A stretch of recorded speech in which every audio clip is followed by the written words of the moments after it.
A very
Team Empire's turn to ban. He's very clearly comfortable with. Yeah. I think that as far as other ones going forward, you know, you've got yourself that bounty hunter that's still in the pool, and with Empire not having first pick, maybe they're thinking, all right, do we want to ban it or not? ET, another one that's left untouched. Trying to think of the other heroes too that we haven't really seen. It's kind of cool to see like the metas develop between the teams. Like for example, if you're playing against Liquid, you're thinking of heroes like the Earth Spirit that GH will play. A very different type of one here. Rubik is another one that Mineski have gone to pretty often. The Night Stalker obviously banned out first overall there. Yeah. Wonder how Empire feels about the Omni after earlier. You know what we saw Empire earlier today against Kingwin? Ghostic was a standout player on his Beastmaster in the third game. Yeah. I'm wondering if they're going to be able to pick him something like that again, because it worked out so well for them, and he had so much control in the team fights as well. Oh, they just straight up take the Naga. All right. So if you're Empire, the question is, do you take away the combo with it, which everyone has been using quite successfully, the Disruptor? Yeah. Yeah. That hero, I think in this tournament, has won every game except for 4, and one of them was Cole that played it, 2 of them was Infamous that played it. Disruptor? So, yeah, Disruptor. So all of the top teams that take it have been winning with it pretty much. Pro player for a top team told me that I don't really want to say who it is because it might reveal tactics. So it's like Disruptor on its own feels meh. Naga on its own feels meh. But together, but together, they somehow complement each other so well in a combo game, because Naga gives you the sleep setup for the Disruptor ult, the Disruptor ult gives you the catch so that you can net on top. One is they're both strong laning heroes, like the synergy between them is very good.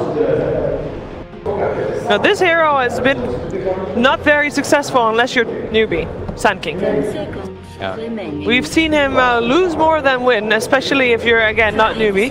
So I'm curious to see if Empire is going to be successful with it. Are we thinking this is a Yoku Sand King or a Ghostic Sand King? I think it might be a Ghostic and they do something like take the bounty. Oh, and the hero that we talked about. Yeah. So this is a really good pickup here. Obviously the setup with the arrow and sleep, that's something that sometimes other teams would mess it up. When they played this the other day, Mineski hit pretty much every single one of them. And you mentioned that Sand King, it hasn't been always successful. Empire ran it earlier this tournament, they ended up losing with it. That was actually the only game I believe that they'd lost so far, was when they had the Sand King also. So could be a bit tough, but I like the Mirana setup with the Naga Siren already. It's a really strong opening. Yeah, it really is. I think that the best teams have heroes that everyone fears, and you have to instill that fear. Like, versatility it's a really good thing, but at the same time, like, you want to make sure that you have these trademark heroes that everyone has to worry about. You have to ban, get out of the way, because it opens up the draft. It makes it so that the enemy is always responding to what you're doing. Yeah. Think of the best teams that you can think of. Like, newbie are they don't overrate teams. They say, well, they might be prepared for the Naga, but so what? We're so good with this hero, we will consistently win, we'll pick it anyways. And sometimes Dota teams, I think they'll overthink and say like, well, they have a plan for our Naga, so we have to think a step further. No, sometimes it's just as simple as you're really good with the hero, teams haven't figured out how to play against it. And that's what Mineski, when you take this Mirana, you're doing. You're like, we have one of the best Mirana players. Let's get people to fear it again. So they're playing the long game. Exactly, but you need to in these tournament runs. Sure. They're marathons, not sprints. There's the Omni Knight that you mentioned as well. It's obviously a really strong hero. I really like the Beastmaster you're talking about at this point. I think that it would fit quite well with Mirana. You know, you've got that follow-up that you can come with an arrow. There's going to be out of the game forever. You get roared, you get arrowed, you're gone.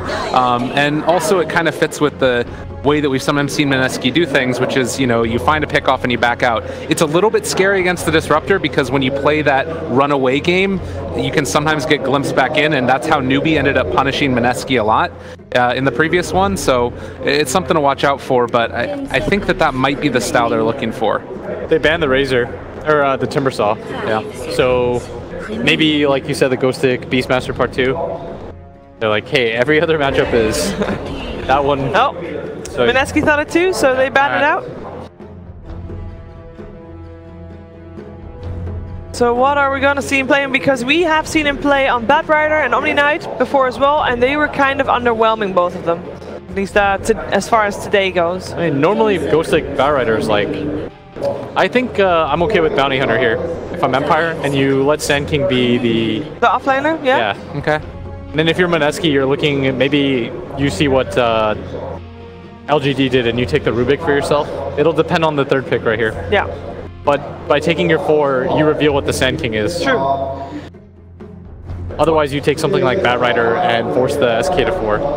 When Empire was successful with the Bounty Hunter, they did pair it up with the Enchantress and the Tinker, and that had a great synergy. Yeah. Which other, I mean, I guess the Glimpse is great with the Trek as well. Fantastic. I mean, the scary part is that it's almost like they could be trying to bait him into it. It's a Nature's Prophet instead.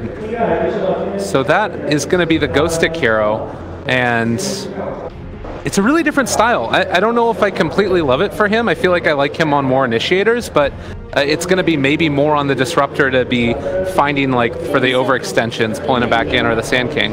That kind of depends upon an early Blink Dagger. 5 seconds. I don't know if I love it. You take Sven or Bat here.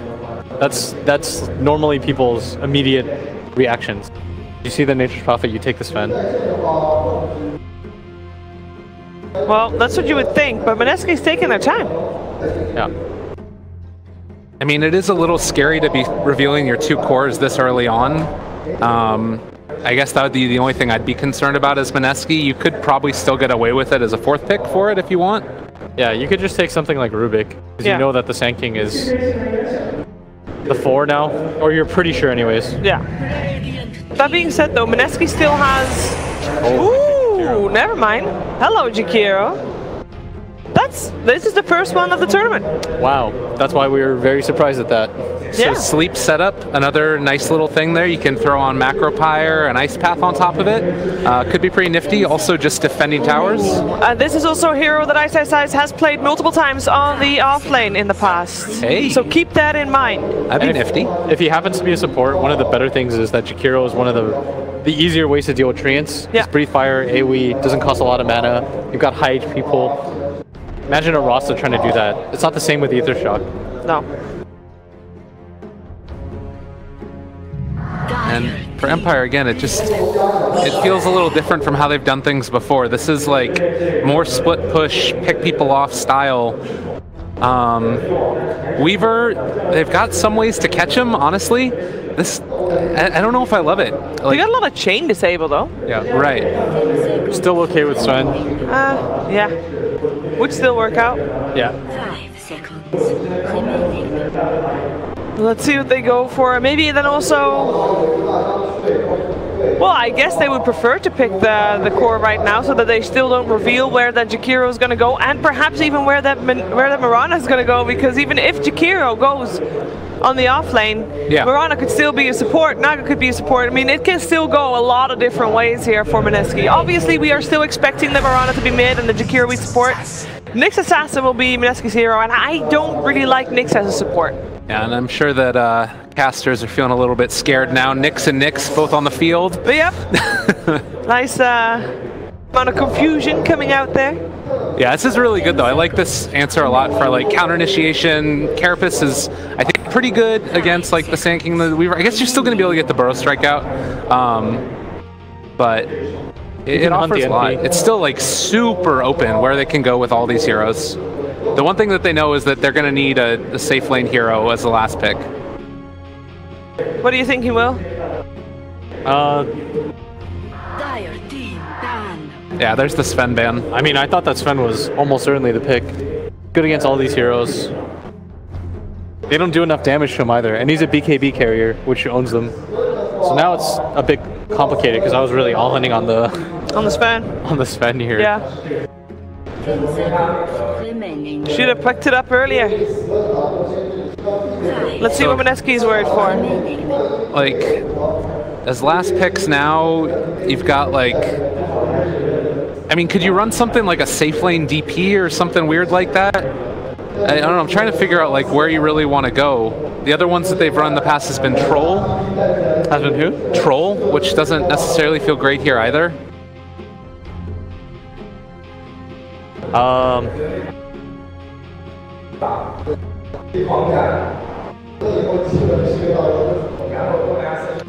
Gyrocopter. Yeah, Gyro's not bad. I'd be okay with Gyro. I'd be okay with Jug. Dire team pick. They'll have that first pick. They ban out the DK.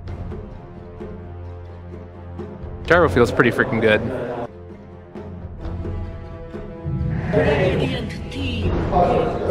It's gonna be PL. Well, LGD already broke the PL curse. Kill was sick last game. He really was. Do you think he can be as sick this game, Will? Yeah, it's a pretty good PL game. Okay. 10 seconds remaining. Well, then last but not least, FN's hero for Team Empire. His Shadow Fiend was one of the first heroes banned out.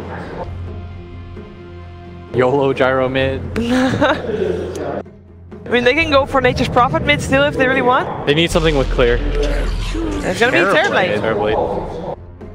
That does not feel like clear. Alright, Lyrical. Yeah. What does Mineski need to do for this game to turn out okay? As we do see Ice playing the Nyx Assassin. Not get ran at constantly in the laning stage by the Nature's Prophet TPing in. So survive through that, get PL big. Those are probably, to me, the most important things in this game for them. How about Team Empire, Will? Get your TV fat. Split the lanes, get early Roshan. Alright, seems like an easy enough job to do. Let's find out if Empire can do that, or if we will see Mineski take the first game of the series. It is over to our commentary team of OD Pixel and Fog. 10 seconds. Thank you very much, Sheev, and here we have it, the final series of the day, Empire versus Mineski. The drafts are in. I'm OD Pixel. This is, of course, beautiful Giannis. We have... Oh, you finally did it. You finally did it. Did what? You've never called me beautiful. You always call everybody else you cast with beautiful. There we go. You just don't like me. There we go. It's been a long time since we casted it, feels like. It has been. We only casted like one BO3 at Genting or something. Yeah, it's been a while, man. Long time. Countries away as well. Well, here we are in China, ready to go. Empire versus Mineski. So these two lineups finishing with the terrible. I gotta say, I like the TB because it's a nice TB pick. Write off how good Reflection is against the farmed PL if they get to the stage where the Terrorblade hasn't been dumpstered. Exactly. That's exactly what I was thinking, honestly. It is really strong. The one thing I think that they do lack is a frontliner. They don't really have that like beefy kind of like just eat all the brunt of the force. They've got relatively as well. They don't have someone that really wants to start the fight besides that Sanking. But Yoku has been playing pretty beastly on this 4 role. I've actually been very impressed with him playing that. He's played... Has Yoku played like every role? I'm trying to think. Well, the carry, the I feel like he's played carry. He's played carry off lane. He's played support. He's played mid? He's played mid. I think he's played mid too. He probably has. I think he's played like every role, this guy. What an all-star. Because wasn't it... Because he was the offlane and then he wanted... Like, we've seen him sort of change around teams because he wanted to change the role that he played. No, he switched to mid. Yeah, he switched to mid, didn't he? Because he wanted to play mid. No, yeah, definitely a very flexible player. So I do like this TB pick, but now let's go look at the other side. Mineski, they are running a combo which I was so impressed with the way that their coordination was with this Mirana. Naga Mirana and Moon's Mirana. He is probably one of the only players I feel like you can actually see playing this hero right now because it's not a popular one, but this is one of his specialties. He loves the hero and he plays it really damn well. And this is something that they've been doing a lot too. Getting that first blood, getting themselves off to a nice start so they can get an advantage and know where the lanes are is the more important thing. I'm looking forward to see how well Ice can play the Nyx Assassin. You know, this hero's felt a little underwhelming of late, but Ice has been looking to be absolutely on form this land, so let's see what he can make happen with the Nyx Assassin. It was one of his most beastly heroes at a time too. In SEA, he had like a 97% win rate or something with his team. Stun off the mark though, pretty hard versus Weaver. They even throw the arrow. They thought he hit it. Confidence in Ice right there. Yeah, always worth to just throw it out just in case. I mean, they're maintaining control of that bottom rune spot anyway. Up top, Ghostic just bullying Mushi away from that rune now that Empire know that Mineski have the larger numbers down towards the bottom. And with that in mind, I'm see if Mushi does try and go to steal this, but a second set of treants are out and that will keep Mushi forced away. So 2 for 2 runes. 2 for 2. The usual. And the lanes, what are we going to see? I mean, you were saying, are we going to see anything sort of aggressive? I mean, at the moment, it looks like they are going to have the sort of dual lanes coming out from Mineski. Yeah, I think this is the perfect move. There's a disruptor, right? That's what we talk about all the time. Best way to deal with disruptor is run at him in the laning phase. Some good body blocks. Make him be on the backside, and he'll be okay, though. And now they're going to pull the wave as well. Kinetic field just to give him some harassment. Should be able to get away with grabbing this wave, though, and Yoku's going to make the move to contest this. This is the right move. I think whenever you see these type of aggressive dual lanes, if you have a weak dual lane, you want to bring that third hero in to just kind of punish them a bit. Going to come in from the high ground here, so he can close the gap onto Jabs. The mid lane matchup, which is Moon on the Mirana, FM will be there, but down bottom, Jabs getting gone on. That's the smart play, TP straight out. I know that there's no further way that his TP can be cancelled by Empire. Yep. So FN farming in the mid lane on this Terra Blade. Is this the... I mean, obviously with the Weaver, they do need to have him safe. Does he do alright in this matchup on his own? He's got high armor, so the right clicks aren't too much of a problem. But the burst is going to scale up, isn't it? The burst with rotations can definitely bring him down if he doesn't watch his position. So I'd like to see him get, Raindrop, Wand, some stat items to at least make him not as resilient to that death. So yeah, he has queued up the Aquila. He's even got a Fairy Fire to kind of help him out too, to get that little burst heal. But he does need to watch his positioning. Don't overextend too much, because Mirana can definitely burst you down with such a squishy TB. But yeah, 11 armor makes you quite resistant to those right clicks. Absolutely, yeah. With the Stout Shield. No fuss at all about Moon right clicking into your bottom lane. Ice being found out. He has got the Spike Carapace, but Nyx playing around the Nyx Assassin, as that will be your first blood. They saved the last hit for him too. They made sure that he get that one. And the Dream Start for the carry of Empire. We haven't liked, like you were mentioning a little bit, the Nyx Assassin. Not really too much of a dominant hero. Ice on the hero is a little different, but it is a Nyx offlane, which has not been having too much success either. We'll be seeing if he can actually make it work, but I mean, versus an aggro tri-lane is hard. Yeah, there's going to be that point of the game where it's all about keeping your eyes on FN. If Ice is able to sort of stalk FN whilst he's in sort of this clearing out the jungle camps phase of farming, set up for the sort of Moon to hit the arrow from a mile off. Oh, Ghost Stick. He tried to snipe the courier. He didn't even get it. Paid with his life there, as the courier indeed well and safely over in the jungle of Mineski as they draw it away from that mid lane. So nice awareness from Mineski there. They saw that that play was going to come through, and they were able to do something about it. That's if I was FN, probably kind of tilted. I'd be pretty upset if your teammate did that. Right? You're having a great time in the lane. Here's the setup. There's the arrow. They move in. It's a long duration stun. He does have a burst strike. It may not matter. Comes back in. That's not going to save him. Surely, as one final right click flies through from Moon. That's the second kill for the mid laner. Starting to get bonus levels, some more bonus gold as well. So his right click actually is going to start adding up as well. Ooh. Some big mistakes coming out from Empire. FN wants this lane redeemed, and he's going to call Yoku back in, but the leap's online for Moon, jumps himself back to safety as Empire can't quite get a grab onto the Mirana. Empire really has to watch themselves with those type of moves versus this Mirana, because we've seen what Moon can do when he starts getting some farm on that hero. Absolutely, and the thing was, you look at the CS, FM was having the better time in that lane, but those two kills certainly going to even things out in the long run, favoring Mineski in that mid matchup. Yep. Side lanes, how we're looking, Ghost Stick 8 for 2. Oh, they're going to start going on top there. Ghost Stick. Same time on mid, they're trying to make a go. There's the setup up top indeed, with the net into the slow from Ninja Boogie as they close in, and they'll claim that kill, no trouble at all. Ghost Stick unable to hold those three off as they dive in upon him. That top lane going beautifully for Mineski. Mushi getting involved in kills, and he's tops, 19 for 10.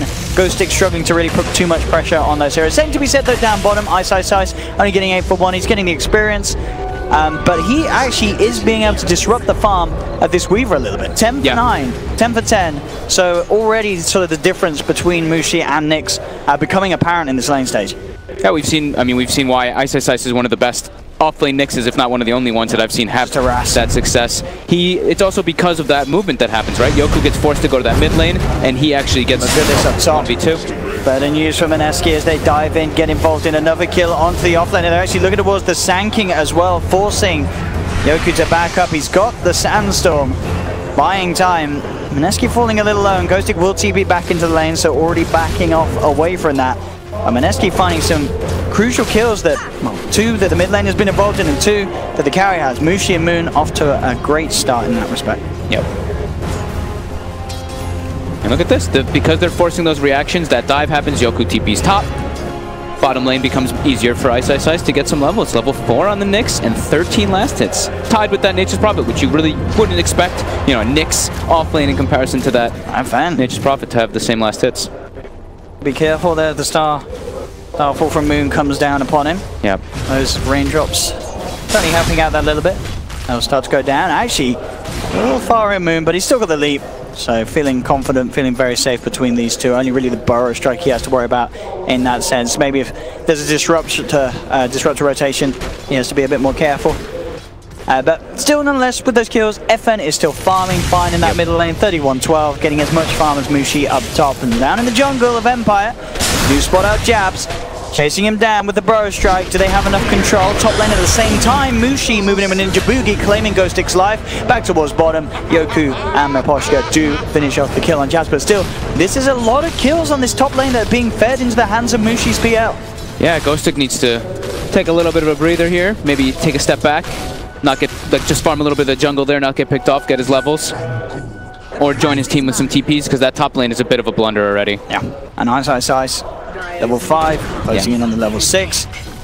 Dying once or twice in the offlane, we've said, you know, it can be worth it. You know, getting that experience is very important rather than just being this useless kind of hero that has no presence in the lane. But once you start getting to those 3, 4, 5 deaths, it's really a big problem. And he's already got 4. The Ghost Stick having to be really careful, and it is hard because we've seen how easily Mineski will dive the tower, and they're looking to do it again. You have this wraparound coming in from the supports on the side. Ghost Stick has to play so careful there, and you can see it now, already backing up towards that tier 2 tower as he's aware that Mineski are still hunting for him up top. Down bottom, openings there for them to go in, onto Ice. Miposhka, Yoku, Nyx surrounding him. He's got the Spike Carapace, not enough to save him. The Geminate attack, that second hit, being able to work around it as the first one was the one to proc the return. Mineski really heavily prioritizing taking this top tower, putting 2 wards down to watch whenever Nature's Prophet comes in, and even rotating Moon, who is not doing so hot. That is a very under-leveled Mirana at the moment, and look at the comparison in net worth from Mirana to the TB, like from him having the roam, that's getting him getting what? A couple kills given to him, and he's still behind. Yeah, just goes to show how FN's been able to maintain good CS in this mid lane matchup. Yeah. Constantly using the Metamorphosis to have those easy waves where practically impossible for the Mirana to contest. Is that a level, it's level 5 Mirana, and I think the TB's level 7, right? Yeah, so it's a pretty big disparity there. Now he hit 6, but... To the phase boost now as well, so when it comes to straight up right-click war on the creeps, he's got a bit of a better chance. But definitely a big play from Mineski in the sense, as you say, with the pressure, the vision they're keeping on Ghost Stick makes it very hard for Ghost Stick to really turn up to any sort of, any of the other lanes. Gotta watch himself. He does have a shrine. He does have Yoku behind, but Yoku's been spotted out by Jabs. Raw straight in. No shrine heal's going to save that man. The damage too much from Mushi. And he does click the shrine. And down at this. Look at the setup. It's beautiful. The route into the arrow. Absolutely perfect there from Mineski as they pick up a second kill off the back of that movement. They're always so on fire with these combos. That's what we were saying. The Moon Mirana, you can never write that one off. He is spectacular with those plays.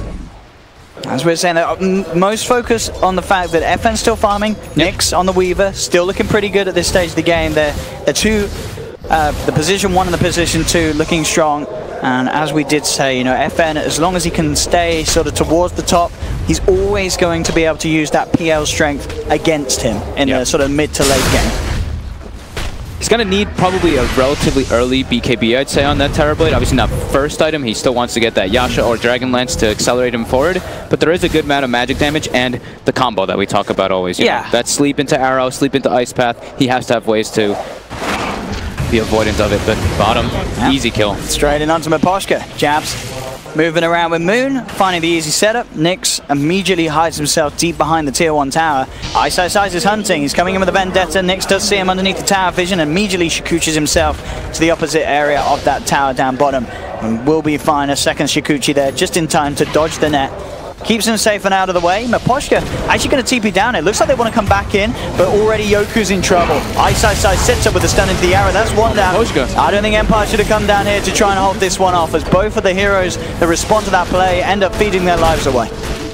Not the defense they wanted to make. They didn't think that he would TP back down as that disruptor when they don't have either of the 2 big cores down there. The Weaver bailed. Terrorblade's not going to make a move down there, and neither is Nature's Prophet. So hemorrhaging it. Quite a few kills here. 3 to 10 already. 3K gold lead from Mineski. That's an early lead, and Moon and Mushi. Top 2 net worth. It's crazy, right? Like, look at if you see the last hits on the Mirana, he's getting all this money just through kills in comparison. Terrorblade is strictly farming jungle. That's the way that he plays it. That's the way he always plays that style. Probably the best way to play the hero, too. He's got a haste rune as well. Bottom lane, Yoku is being eyed up. If he gets caught up by the net arrow combo, that should be an easy kill. He goes for the sandstorm. Are they going to throw the arrow in upon him? Oh, they are, but Yoku, he's wiser. Will move to the side. Still, though, question about diving in, but looks like without a creep wave themselves and a little too deep, not worth the time for the SK. Top lane, Ghostic goes for the Sprout. TP out attempt. Is he going to make it? He does. Mushi. He started a teleport. I think he was trying to Quelling Blade a tree as the PL. Oh, right? Wrong hotkey. I think he wrong hotkeyed on the PL. Because he started TPing. Oh, no. Oh, well. I think they might have been able to have that kill, but it was a quick Sprout TP from the Niche's Prophet. They definitely would have got it if he managed to cut down the tree there, but... Yeah, that was... The fingers in the wrong place. And now they know the PL's TP is on cooldown. Moon hunting for kills here. He's got the haste rune, but there's a fair few heroes looking upon him. He will leap himself out. Still Nature's Wrath comes through as well as Nyx with the chase down. He's got 1 leap left, Moon. They want to bait it, but I don't think Ghostic can come just yet. They might be able to still chase. Nyx can continue to dive this, and he will. Straight in the arrow is going to be there to hold him back a little bit, but Yoku will tag team himself in with a burrow strike to secure the kill, and a quick time lapse for Nyx keeps him safe. They've also looked for the rabbit. Oh, the mirror image dodge. Perfectly done there by Jabs as he disjoints the glimpse, keeps himself safely away. Nicely done. And now they're going to TP down. They're going to bring Ghostic. They're going to bring FN, get themselves some tower gold, which they pretty much need right now, since they are at a bit of a deficit. Yeah, they want to abuse the fact that they have this pushing power with the Nature's Prophet, the Metamorphosized TB. And indeed they do. Take that tower, push the Nyx on the Weaver closer and closer to having that Diffusal Blade, which will provide that real power spike along with the level 10 he looks for. Arrow again. Again, these combos, the setup, whether it be Ice, or Jabs, Moon, always there to follow up. Another kill for this Mirana, who continues to farm heroes across the map. This guy's Mirana's on point. Every time, he's always in the right place at the right time with his teammates. And this is the thing, Empire's lineup, no sort of safe. There's no way that they can react to or hold off heroes that do get stunned. They are going to go down at this earlier stage of the game, where they just don't have the HP to withstand the amount of burst that Mineski can offer. Yep.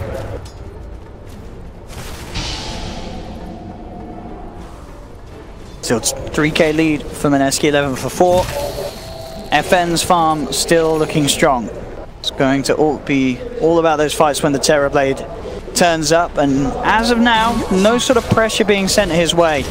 We're yet to really see Mineski try and make the moves to shut him down.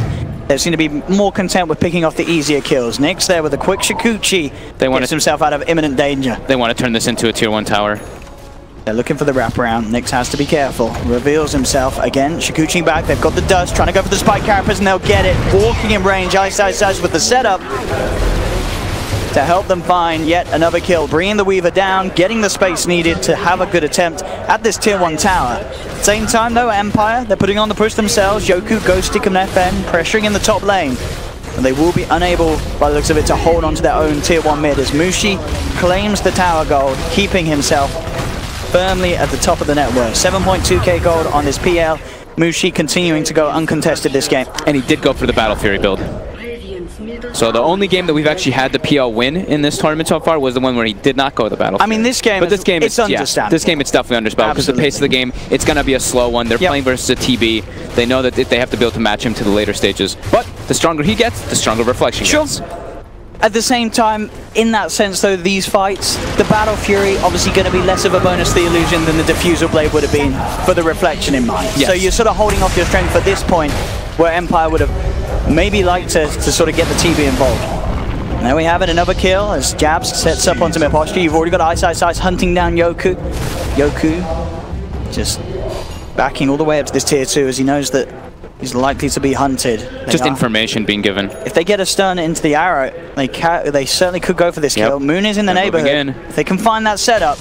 There we go, into the stun. Where's the arrow? And it comes. Is it going to be on mark? Oh, slightly off there from Moon. It was a hard one, pretty much at the max range there of the arrow cast, as it took a long time to fly across. So Yoku will be fine. FN turns up, pops the Reflection. heading towards Moon, but a quick ice path and a Moon leap TP up to the high ground gets him out of there. Good thing Ancients are sleeping, or he may have gotten rooted there. It is daytime, or it is nighttime still, but it is about to turn into daytime. Ice with the Iron Bill going for greed. The Midas. Yeah, as we said, they know they want this game. It's gonna go late game. They're expecting that, so they're prioritizing going for those type of items. Yoku getting closer and closer to that blink. Pretty decent timing for the Sanking. Yeah, he's able to get it. And they find Mushi. Yeah, they do at the level 6 on Poshka, so straight away with the Static Storm, they've trapped Mushi. Is he going to have time to react? The Glimpse back into it. Ghostic's there as well. He does get the Doppelganger off. Can he go for the Duke with the illusions? He won't be able to. They're all too low. Ghostic punches through them, gets the kill. Mid lane looking for the sleep setup. Jabs, sets up the arrow. Perfectly timed there. Moon gets the follow-up. They take down FN. So a core for a core there. That sort of sleep setup that you talked about at the start being put into practice. The timing is, some of the best that I've seen from the teams that do attempt it, as yet to really see them mess up that timing. They've got it down to a T. Yeah, very high-paced game though, 5-14, 3K gold advantage, and look at this, Ice with no hesitation, just constantly stalking this Nyx assassin. It won't be enough damage to get the kill, but still quite the nuisance here for Nyx, making his life quite miserable. Midas almost online for Ice. Radiant's middle tower is under attack. And we have it indeed, 16 minutes in. Good timing for the offlane Nyx assassin, that's for sure. He's having a great time. And still Mineski maintaining this lead at this stage of the game. And as we say, with the Battle Fury on Mushi, we could only expect his farm to continue to go at a rate that the FN Terrorblade will struggle to keep up with, unless they are able to take some more objectives from the map and push a little more frequently with the Metamorphosis. But as it is, you know, he does need to play safe. He wants to at least get the Manta style done before he puts himself in danger. Yeah, I think maybe Manta BKB. If he goes full greedy, I guess he could choose to just go for that Manta Scotty build. I think he really needs the BKB though versus the sleep combo. I think he could just get bursted without getting Sunder off in a lot of the situations. Empire, they did get some really nice wards down in the aggressive jungle, and you see Mineski placed like 3 or 4 sentries to try to find them, and they actually didn't. So that could become a pretty good opportunity for them to find Mushi with that newly picked up Yoku Blink Dagger on Sanking. Yeah, they absolutely want to do something big with that. They have the epicenter. No smoke on Yoku, so unlikely to get the jump with a surprise element. You have Ice mid. Scouting things out once again on his Nyx assassin, creating some space here for Jabs to get a bit of farm to catch up on this support Naga Siren. And that's the good thing about, if you do have the Nyx offlane, you need to have that 4 hero that takes the farm on the map, because you're constantly doing this. Yeah. You're not pushing lanes out, you never are. So you need to have that type of 4 hero that can take that that farm. Here we go, smoke up from Mineski. They have just picked up the Aghanims on Moon, so a huge amount of magical burst damage stepped up from this Mirana. That can certainly cause an issue for even the Terrorblade at this stage again, if they can get on top of him. Top lane, Yoku's actually going to be the one to commit, jump straight in with a Burrow Strike, Static Storm drop down onto the Nyx assassin, and Ice is out. They do find the connection, Nyx still able to get the time lapse, Ice Path flies through, but Nyx on the Weaver is going to be fine. They turn their attention towards Yoku, but he still has the Burrow Strike, jumping himself across the tree line. Moon will continue to chase, Sandstorm buys some time for Yoku, is not enough, as he'll still fall. 1-for-1 trade there between the two teams, as that was the smoke movement from Mineski. Not really off to as much of a kill as they would have hoped for. Sure, they get the Sand King, but ideally they want to be finding the cause of Empires. FN does continue to get space in his own jungle, as you say, with the warding, feeling very confident in where he can go without having to worry too much about being ganked at this stage. Mineski did now finally deward actually both of them, but they were there for a bit. But now you see, like I was saying, the adjustments made. FN realizes, I was imagining that he would too. He's adjusting and going back for that BKB. I think he has to. It's too important in this game to have. Yeah, I think, and to be fair, it just does so much more than the Manta. I mean, what are you mantering off? The net? Well, Manta's like, I'm going to farm for the next 10 minutes until I get that BKB. BKB's like, all right, we can actually take engagements. Right now they're playing where it's like, all right, we just have to fully split up, but Mushi's okay with this because he went for the Battle Fury build. So he's okay with that pace of the game. If his team is running around making plays, he's constantly pushing other side lanes in, getting heavier and heavier farm. And here we go, Mineski, talking about making the plays, instantly going for a relic smoke on Naga. He's going for the Radiance build. We've not seen that in a while on these position fours, but I guess in a game like this, Well, you are the support 19 minutes in. That's not a terrible timing for a Relic. That's really fast. Yeah. As a support, he's 5,600 net worth. I mean, the Radiance. Why not do it? That miss rate is going to be obnoxious versus Weaver and Terrible. The one thing you could question, though, is the game you decide to get the Radiance on Naga is the game where you're against the Terrorblade with Reflection. That is true. So that is very, very true. Is going to be used against you. I mean, sure, it's great, as you say, you're getting it at a good time on this position 4, but there's a reason why we don't necessarily see as many Radiance cores drafted and built this way against the Terrorblade, because it goes both ways in the team fight. It's going to hurt the PL a lot in the fights. If there is ever, like, if he goes for the reflection cooldown, which I hope to God he does since he first that PL. He absolutely will. As soon as he sees that Radiance, he's going to be jumping towards that talent. Yeah. Ninja Boogie will be found out here. They do have the Diffusal Blade on Nick, so a good amount of damage step up, but the song's out. Do buy the time here for Ninja Boogie to escape, but they get the glimpse on Jabs, dragging back the Naga. Still goes for the TP. Has he got time to do so? He hasn't. The song ends, Burrow Strike comes in, they catch out Jabs, take down the Naga. During all this, Mushi still just farming. Look at how he's 3K ahead of FN, and FN's also been doing the same thing, spending all of his time really farming. And as we say, you really can't understate how much a good Reflection can turn fights around against these heroes that Mineski have. The PL and this inevitable Radiance Naga that Jabs is getting closer to. If they can keep FN alive, you've got to be careful if you're Mineski. Despite having this lead, it can absolutely be used against you. I bet Blitz is having a heart attack in the other room, because when he sees these Radiance versus Terrorblades, he's like, no, please don't go Radiance versus Terrorblade. Reflection's too good. Now, let's see. I mean, at least Mushi, he won't have to worry about that if that does happen, as he does have his own BKB finished on the piano. Sure. So he himself will be safe, can hard commit onto the Terrorblade. If he can get himself on top of FN, have sort of the team as well locking him down. But that in itself is going to be harder, because at the same time, FN, he has his BKB. So BKB there for the Terrorblade, and this is going to allow him to be a part of these fights pretty confidently, because physical damage, it isn't too high really on the side of Mineski. Sure, you do have this PL that's going to scale up as it goes along, but the Mirana with the Axe build, Moon more focused on the magical, you're going to feel pretty invulnerable as the Terrorblade at this stage, 22 minutes into the game in these team fights with the BKB. So Ghostic has quieted down his deaths. He had 4 deaths in the first, like, what, 8 minutes of the game. Now he's 2 and 5. He's recovered. He's got an Orchid now. Amount of farm. More farm than his Safe Flame Weaver. Nick's about 500 gold in between the two of them. And Empire smoking up.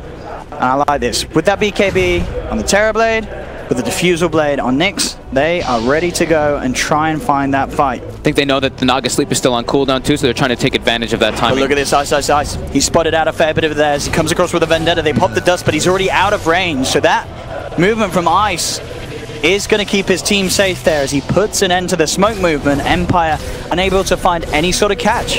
Yeah, some time wasted for sure. Just a little bit slow there with the dust reaction to get their eyes onto Ice. He's got his Midas off cooldown, one more pop of that, and he will have the Blink Dagger complete. Jabs, full Radiance now out to him on the Courier, as the recipe is done. FN's probably going to laugh when he sees it too. He's probably going to be like, yes, Radiance on the other team. I mean, it will be funny to see how much of a factor it does play in the fights.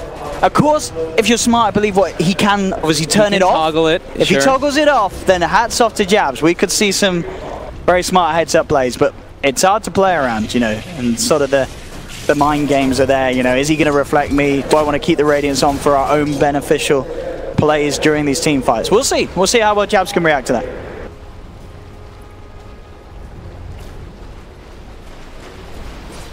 Just that. The level 20 is the big one. Yeah, that's what we're looking at.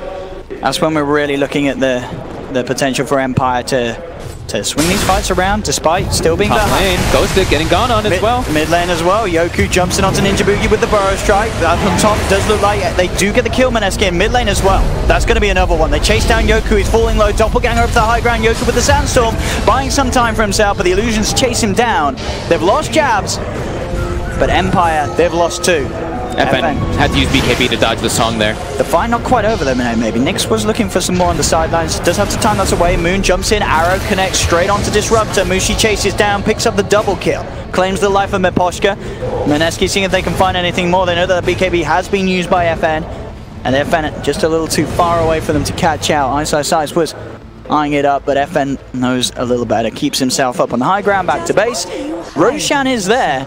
and Mineski, they are going to look to head into the pit and go for the takings. They can do it pretty well, pretty safely with Mushi and his army of illusions. Yeah, pretty safely, and also like there's a Ninja Boogie can always throw his spells in there too, so it can negate. Like, the arrow. Dude, with that arrow and the axe, ooh, it's going to bring Nyx very low. Does not have time lapse, so will not be able to instantly heal that back up. He's got to back all the way to base.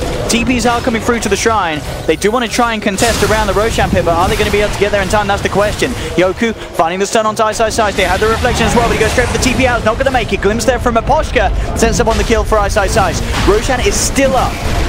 Can they get in the pit, Empire? They're heading towards it, but I think Roshan's going to fall too quickly, and indeed it does. Mineski get the Roche kill, Aegis into the hands of Mushi. Empire just unable to get in and contest the pit in time. Yeah, 8k gold advantage now for Mineski. Great decision making there for them to go for that one once they pick off the Sanking, since they're, I mean, the Sanking and the Disruptor are the big team fight aspects for Empire. If those two go down, there's no way that Empire can take engagements versus Mineski's lineup.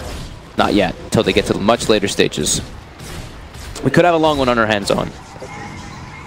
Good. Mushi still looking very strong. 3k ahead of FN's farm. We'll see how he adapts his build as it goes on Yoku. Very close to having the 4-star. It's going to be pretty key. Very important to get FN in position in these fights, as we've seen time and time again. I think I saw the adjustment by Weaver. He's going to go for BKB and then back for the Aghanims, because he knows how important it is to protect his Terrorblade. So that Weaver definitely going to be switching up the build a little bit. And again, talking about how good the reflection is for FN this game, I wonder if we do see the Blink Dagger come out maybe earlier on in his item build, as we have seen some very, very impressive plays from the Blink Dagger Terrorblades in the past. I mean, Miracle and Resolution have had some great games where they pick up that item at the right time, and it allows them to have such an impact with the reflection. In the jungle of Mineski, they've managed to find out Yoku. Ninja Boogie and Ice going at it here. Looks like he used up the Hellbear there in that one. They do manage to take down the neutral creep at least, and they will still get Yoku. They jump in, find the kill. BKB's committed by both Mushi and Moon though. They'll want to find more at the back of those usages, and they do head in onto Miposhka. They managed to find Weaver as Jabs has the setup with the Naga Siren, cuts down the Weaver. Mushi looks for Miposhka. Miposhka will manage to make it out with the TP. This Weaver is getting demolished in all these engagements. He's just really struggling this game, Nyx. Gets caught by one stun, just instantly dead to all the burst that Mineski has. He's now fallen behind Jab's net worth as this Weaver. That's a big problem for Empire. They're really going to have to just put all their confidence in FN to solo carry this game. Yeah, we've seen Nyx have some good games this LAN, but in this Weaver performance, definitely one of the weaker ones. As I guess, I mean, we saw at the start he was suffering in CS. I guess Ice was able to have enough of a presence in that lane to sort of hold him off at the start. He gets the Diffusal Blade, but we haven't really seen Empire be able to get their Weaver in a position to get those sort of kills that he wants to hit once he gets that Mana Break talent and has the Diffusal Blade, where he does have that significant jump up in right-click damage in that early stage of the game. It is one of the harder heroes to play too. We tend to only really see the Weaver when you're in the past versus like Lifestealers and stuff, and then it further became to like only versus Batrider you pick the Weaver. So it is a harder hero to play. Yoku again coming out, get caught out. Stun upon stun as they burst down the SK. He's now down for 50 seconds. They can go for high ground push. Absolutely. Here. You can see Tomes being purchased here by FN as he's desperately trying to climb himself towards that level 20. He's level 18 at the moment on the Terrorblade. Oh, Mineski ready to push up. How can Empire hold? Arrow connects. They're trying their best, but indeed, with FN being caught out like this Moon Mirana just being an absolute nightmare for Empire. No Terrorblade for a full minute. Mineski moving in, pushing on. They do have buyback on FN. He really doesn't want to expend it. He may have to if they want to try and hold this Rax as Mineski. They're going to do their best to continue pushing. They really don't want to hold back off of this. As they take the tower, Mushi moving towards the Rax. Empire, how are they going to put a stop to this? They have Yoku back up in 5 seconds. It looks like they are just going to have to let the melee Rax go. They have the silence onto Mushi, but he really doesn't care. He's still feeling confident up on this front lines. The Sand King's back up. Nice. They want to fight. They found the ice path. They jump in immediately onto Yoku. FN will now buy back. They've got the Static Storm controlling Ice. Can they get a kill out of the back of it? They have the self-fuels. Ice. Buying time for himself. The BKB is out though. He can't get the kill though. The net rooted him down. They'll pop the Manta Star, but already the time and space is there for Mineski to back up, disengage.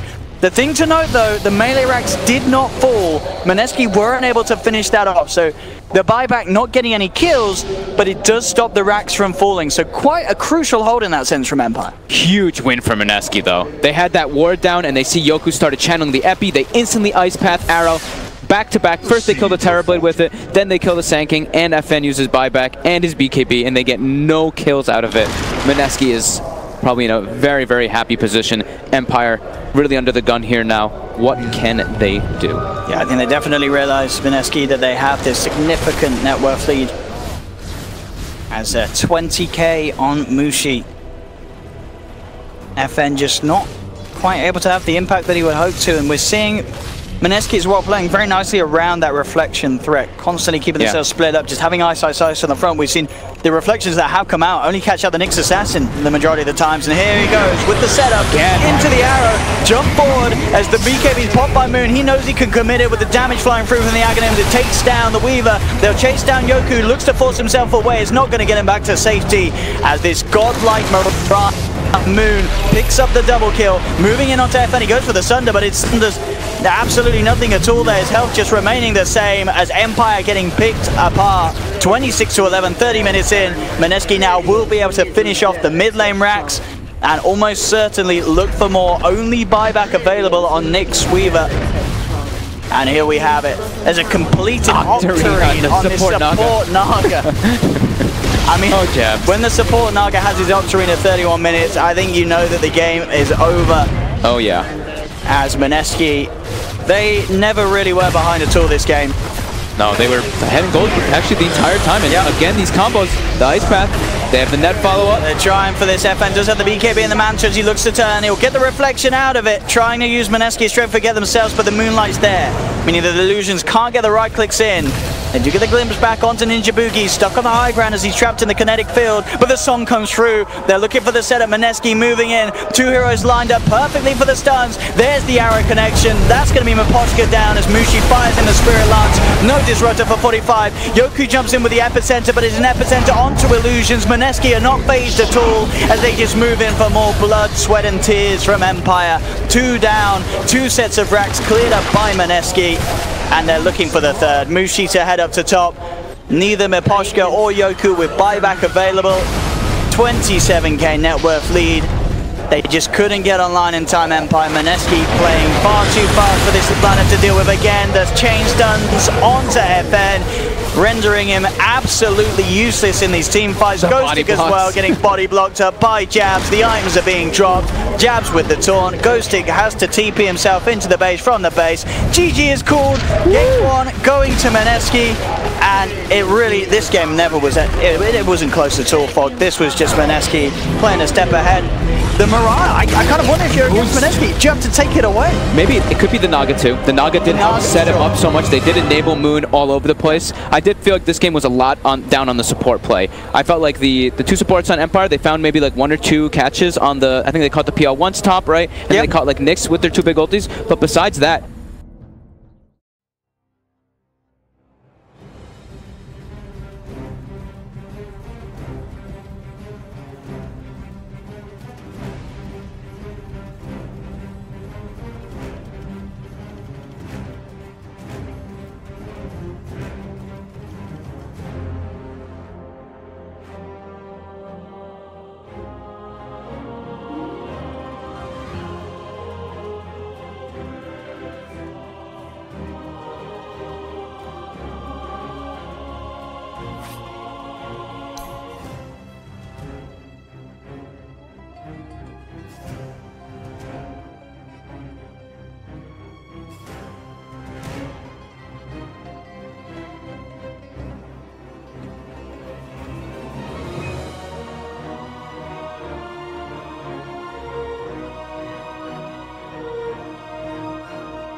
Empire's turn to ban. I don't think that they're going to first phase a Tinker, and the question is, do Mineski want to sort of leave open? If they did, then they would be banning out the Nyx here, because that would probably be a first phase by Mineski. So to me, I like the idea more of banning the Naga Siren here and then taking one of those other heroes. They're going to take out the Bane. It just feels like it's so important for Mineski. Yeah, it really does. Empire have lost a lot of games to that Naga too.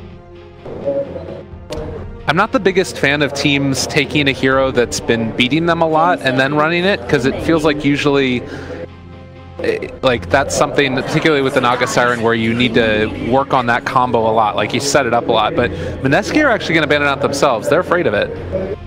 Yeah, they are expecting, because Empire didn't ban it, they were planning on taking it, so they beat them to the punch. Let's see what Empire is having in store for us next. For Mineski, obviously the Mineski combination with Mirana and the Naga Siren is great and all, but are there any other heroes that you feel like they could pair up nicely with the Naga Siren? As in, instead of the Naga Siren with the Mirana? Sorry guys, it's late. No, it's all good. I mean, traditionally you got your Shadow Demon, obviously, but that's not really a hero that is being played at all, actually. I wouldn't mind seeing something like an ET again, if they want to go that route. Shaman 2. There you go. All right. So the reason why I thought that hero was because they won with it. And when you win with a hero, you have a personal affinity towards it. You're like, sure. Hey guys, we beat newbie with our Shaman. It wasn't just their Shaman though, was it? It was the Shaman, it was the offlane Enchantress, which they can't go for anymore. It was the Bounty Hunter, the Tinker, who is still in the pool. But do you want to first phase Tinker? No. I mean, they get it at the end of the first phase at the very least. I think that it will be banned out on the last one. Yeah. So now if you're Mineski, I wouldn't mind taking something like... they're going to Witch Doctor first. I feel like you cannot go wrong when you pick up a Witch Doctor. No, it's very solid. It's nice against pretty much a lot of the heroes. It allows you the option to aggro. It's hard for teams to aggro into you. Just solid overall. Yeah. 5 seconds. And that's sort of why you see it taken right there as well. They're taking a lot of time for the next one because they're like, all right, we can at least get this one here and then think about our next pick. And yeah, there's the Nyx Assassin. The Ice Nyx Assassin once again. That limits like a lot of heroes because Empire really like the int course. Yeah. And you get rid of like half of them. Nobody likes playing any of the int cores against Nyx. Is there anything you can do to prepare against the type of playstyle that Ice has on this Nyx Assassin? So he scouts a lot, he's very active early on, and you don't want to have your supports maybe to be too poor by buying all the sentries? You group.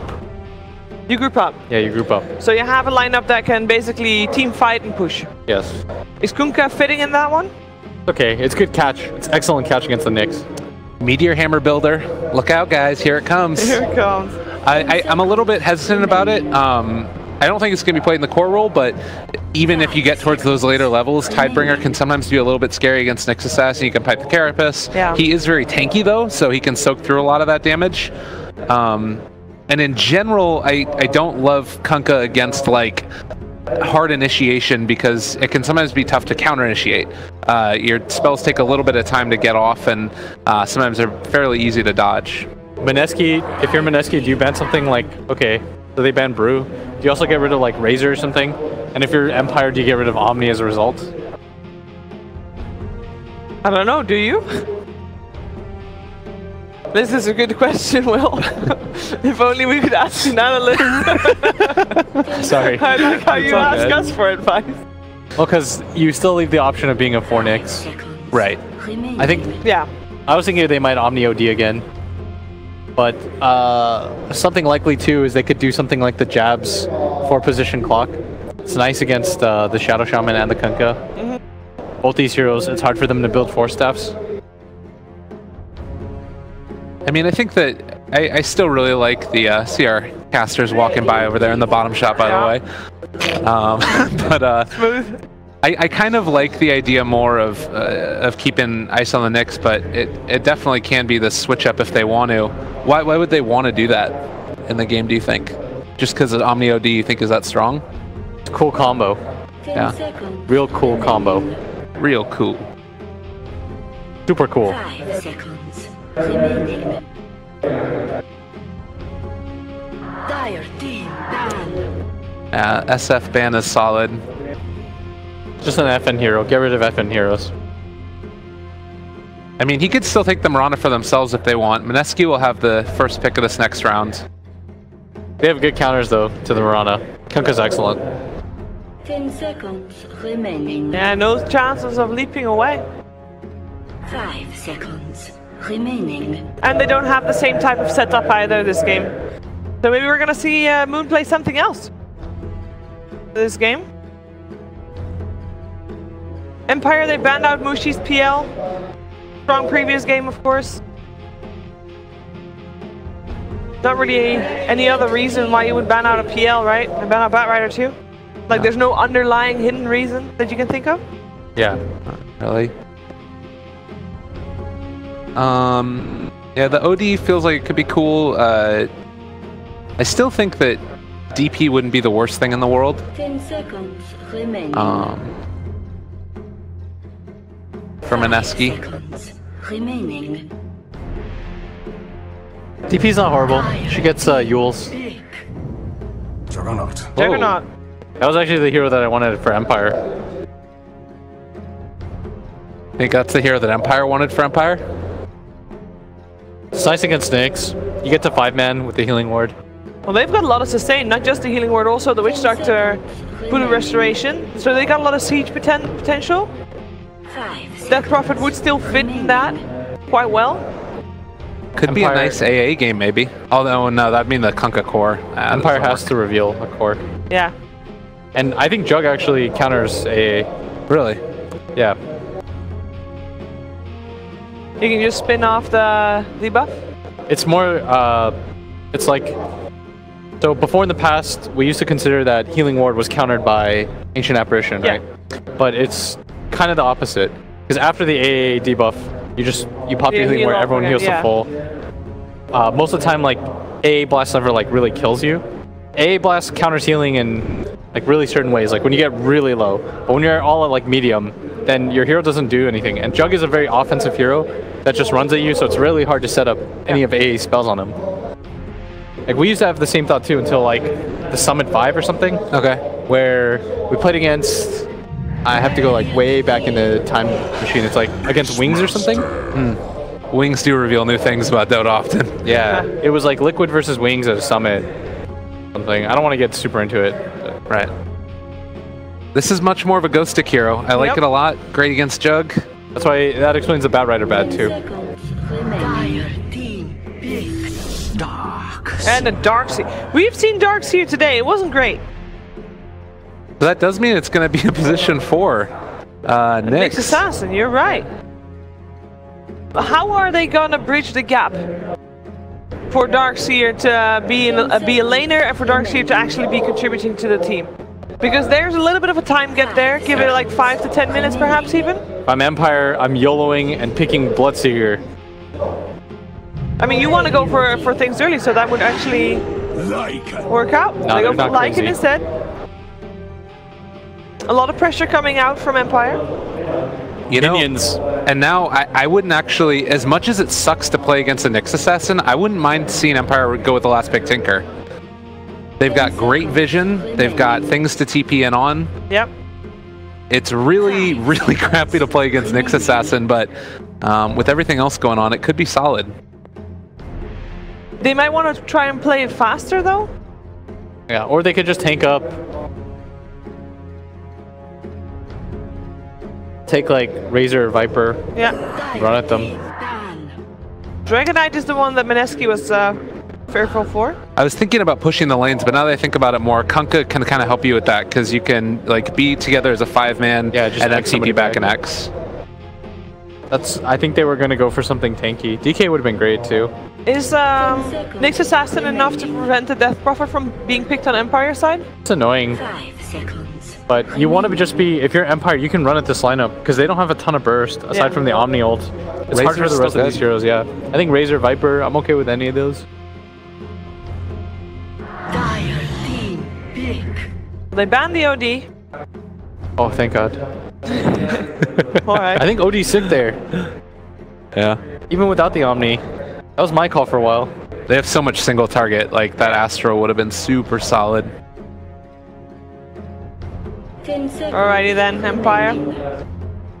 They only have 2 seconds of reserve time left, so they really got to make a decision very soon. I think Razor or Viper, like Will was saying. And it's the Queen of Pain, though.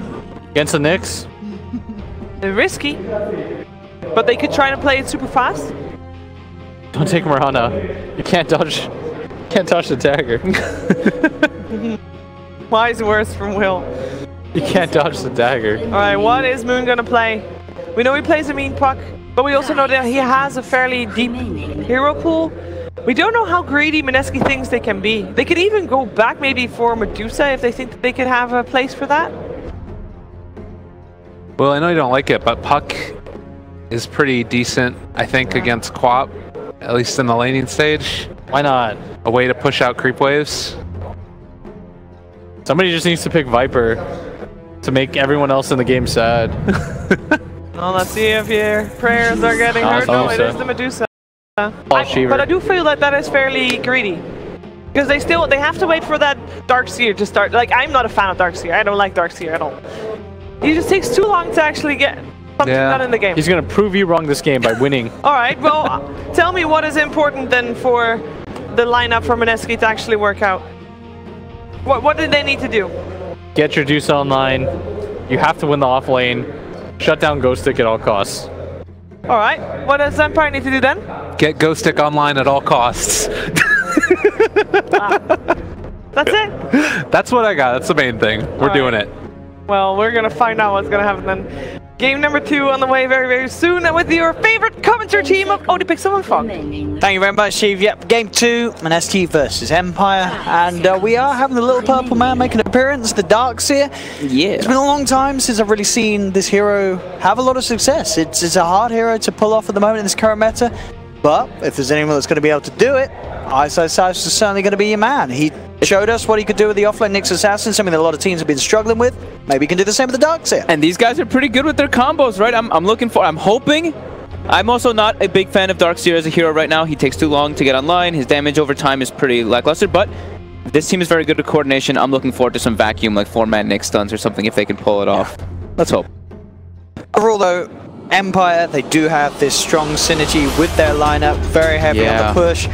Anytime you're getting Lycan and Beastmaster in the same lineup, you're going to be feeling very happy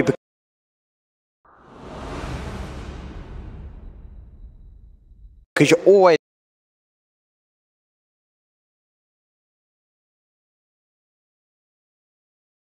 to play with an advantage. The damage beyond, they have to pretty much take it to later stages. That's what the Medusa pick tells me. So we'll see if they can actually do that one. While Empire, they're going to look to just keep the ball rolling. They're going to get their double books on. They're going to just try to pressure, take as many towers as possible, get that Roche, try to end the game before Dusa becomes a monster. And, I mean, Lycan, we were actually seeing a lot of this, well, not a lot, but when people did pick the Darkseer from time to time, we saw people just take Lycan and be like, well, we can just, like, the HP regen from Feral Impulse is actually almost enough to just deal with the Ion Shot a lot of times. And you can deny a whole lot with your hero versus Ion Shell early on. But we'll see if they can put the pressure on. Which they do, as you said, they do have to, because there is that Mushi Medusa. If Mineski are able to hold fort, take it late, that's always going to be an issue. Having this strong late game core Medusa that Empire's lineup will struggle to push into if the game gets past sort of the 30-40 minute mark. But definitely the potential for Empire to run over this game if they can come out on top of the lanes. Both playing very aggressive. Mineski coming in, they've got Cask, but FN is there. They're not going to throw it on him, of course. They wanted to catch that Beastmaster. The Ninja Boogie's been Ninja Boogie's been crushing it on these support heroes. His Witch Doctor and his Jakiro were on point.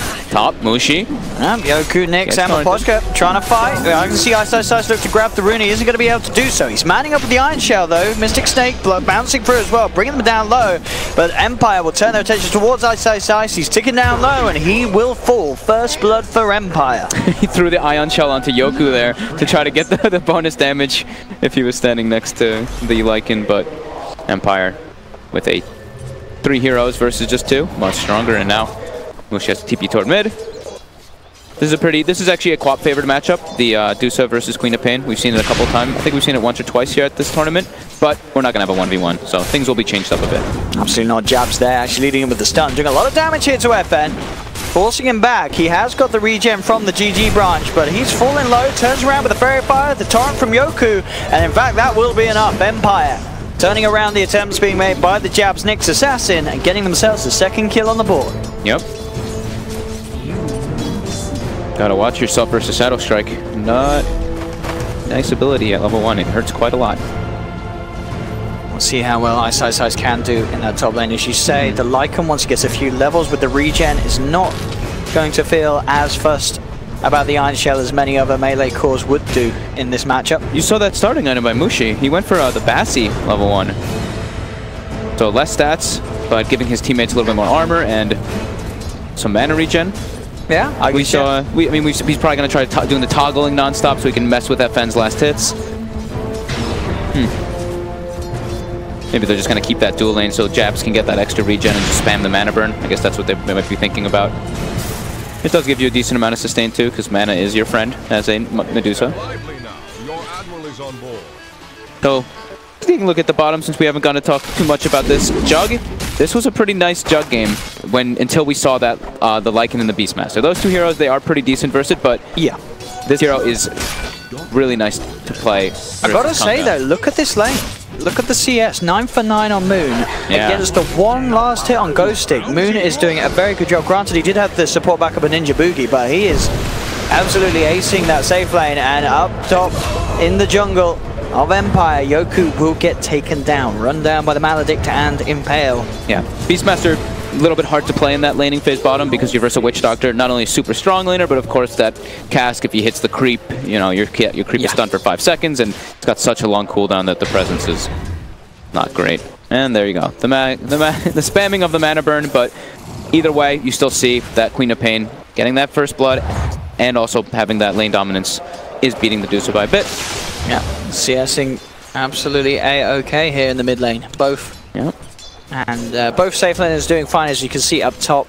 Yeah, Lycan not pressured at all by the Darkseer, as we kind of expected. And now he's actually probably told his 2 supports, being like, I don't need you guys here. I'm going to farm perfectly fine up here.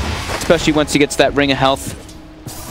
He sustains perfectly fine under that Darkseer Ion Shell. And going to rush that Dominator, as we've seen so commonly. So lots of minions going to be on the side of Empire. I'm interested to see what the build will be for this Ice Darkseer. If he does just go for the mech, maybe as we've seen in the past, sometimes the Helm build themselves on the Darkseer can be very strong. Could be neat to get them hit so he can be that follow-up combo, because they only really have the Nyx for the combo with the Vacuum at the moment. So he could go for something like that. He has queued up the bottle at the moment, just so he can stay in that sustain in the top lane and contest those bounty runes, because he can probably get both of them if there's no supports up there versus this Lycan. Filling up that bottle constantly. Look at that thing. Look at that Ion Shell just tickle the Lycan though. Absolutely, yeah. This Lycan does not care at all about this 1v1. Down bottom, they had the control onto Jabs with the shackles. That would be a kill. Empire able to claim another. Moon trying to give a bit of a chase down onto Miposhka, but he has to respect the catch between these 2. They can turn a player. Then Ninja Boogie will be there. Maledict down though. That will certainly be a kill. He's able to grab the bounty on his way out. A Yoku will tick down to the Maledict as Mineski able to get something in return. He gave him the taunt, but Ninja Boogie's like, don't you dare taunt me, I'm gonna kill you. Yoku's been spamming that a little bit this game. He does love it, dancing around. It is one of the better ones. It is, great music as well. Yeah.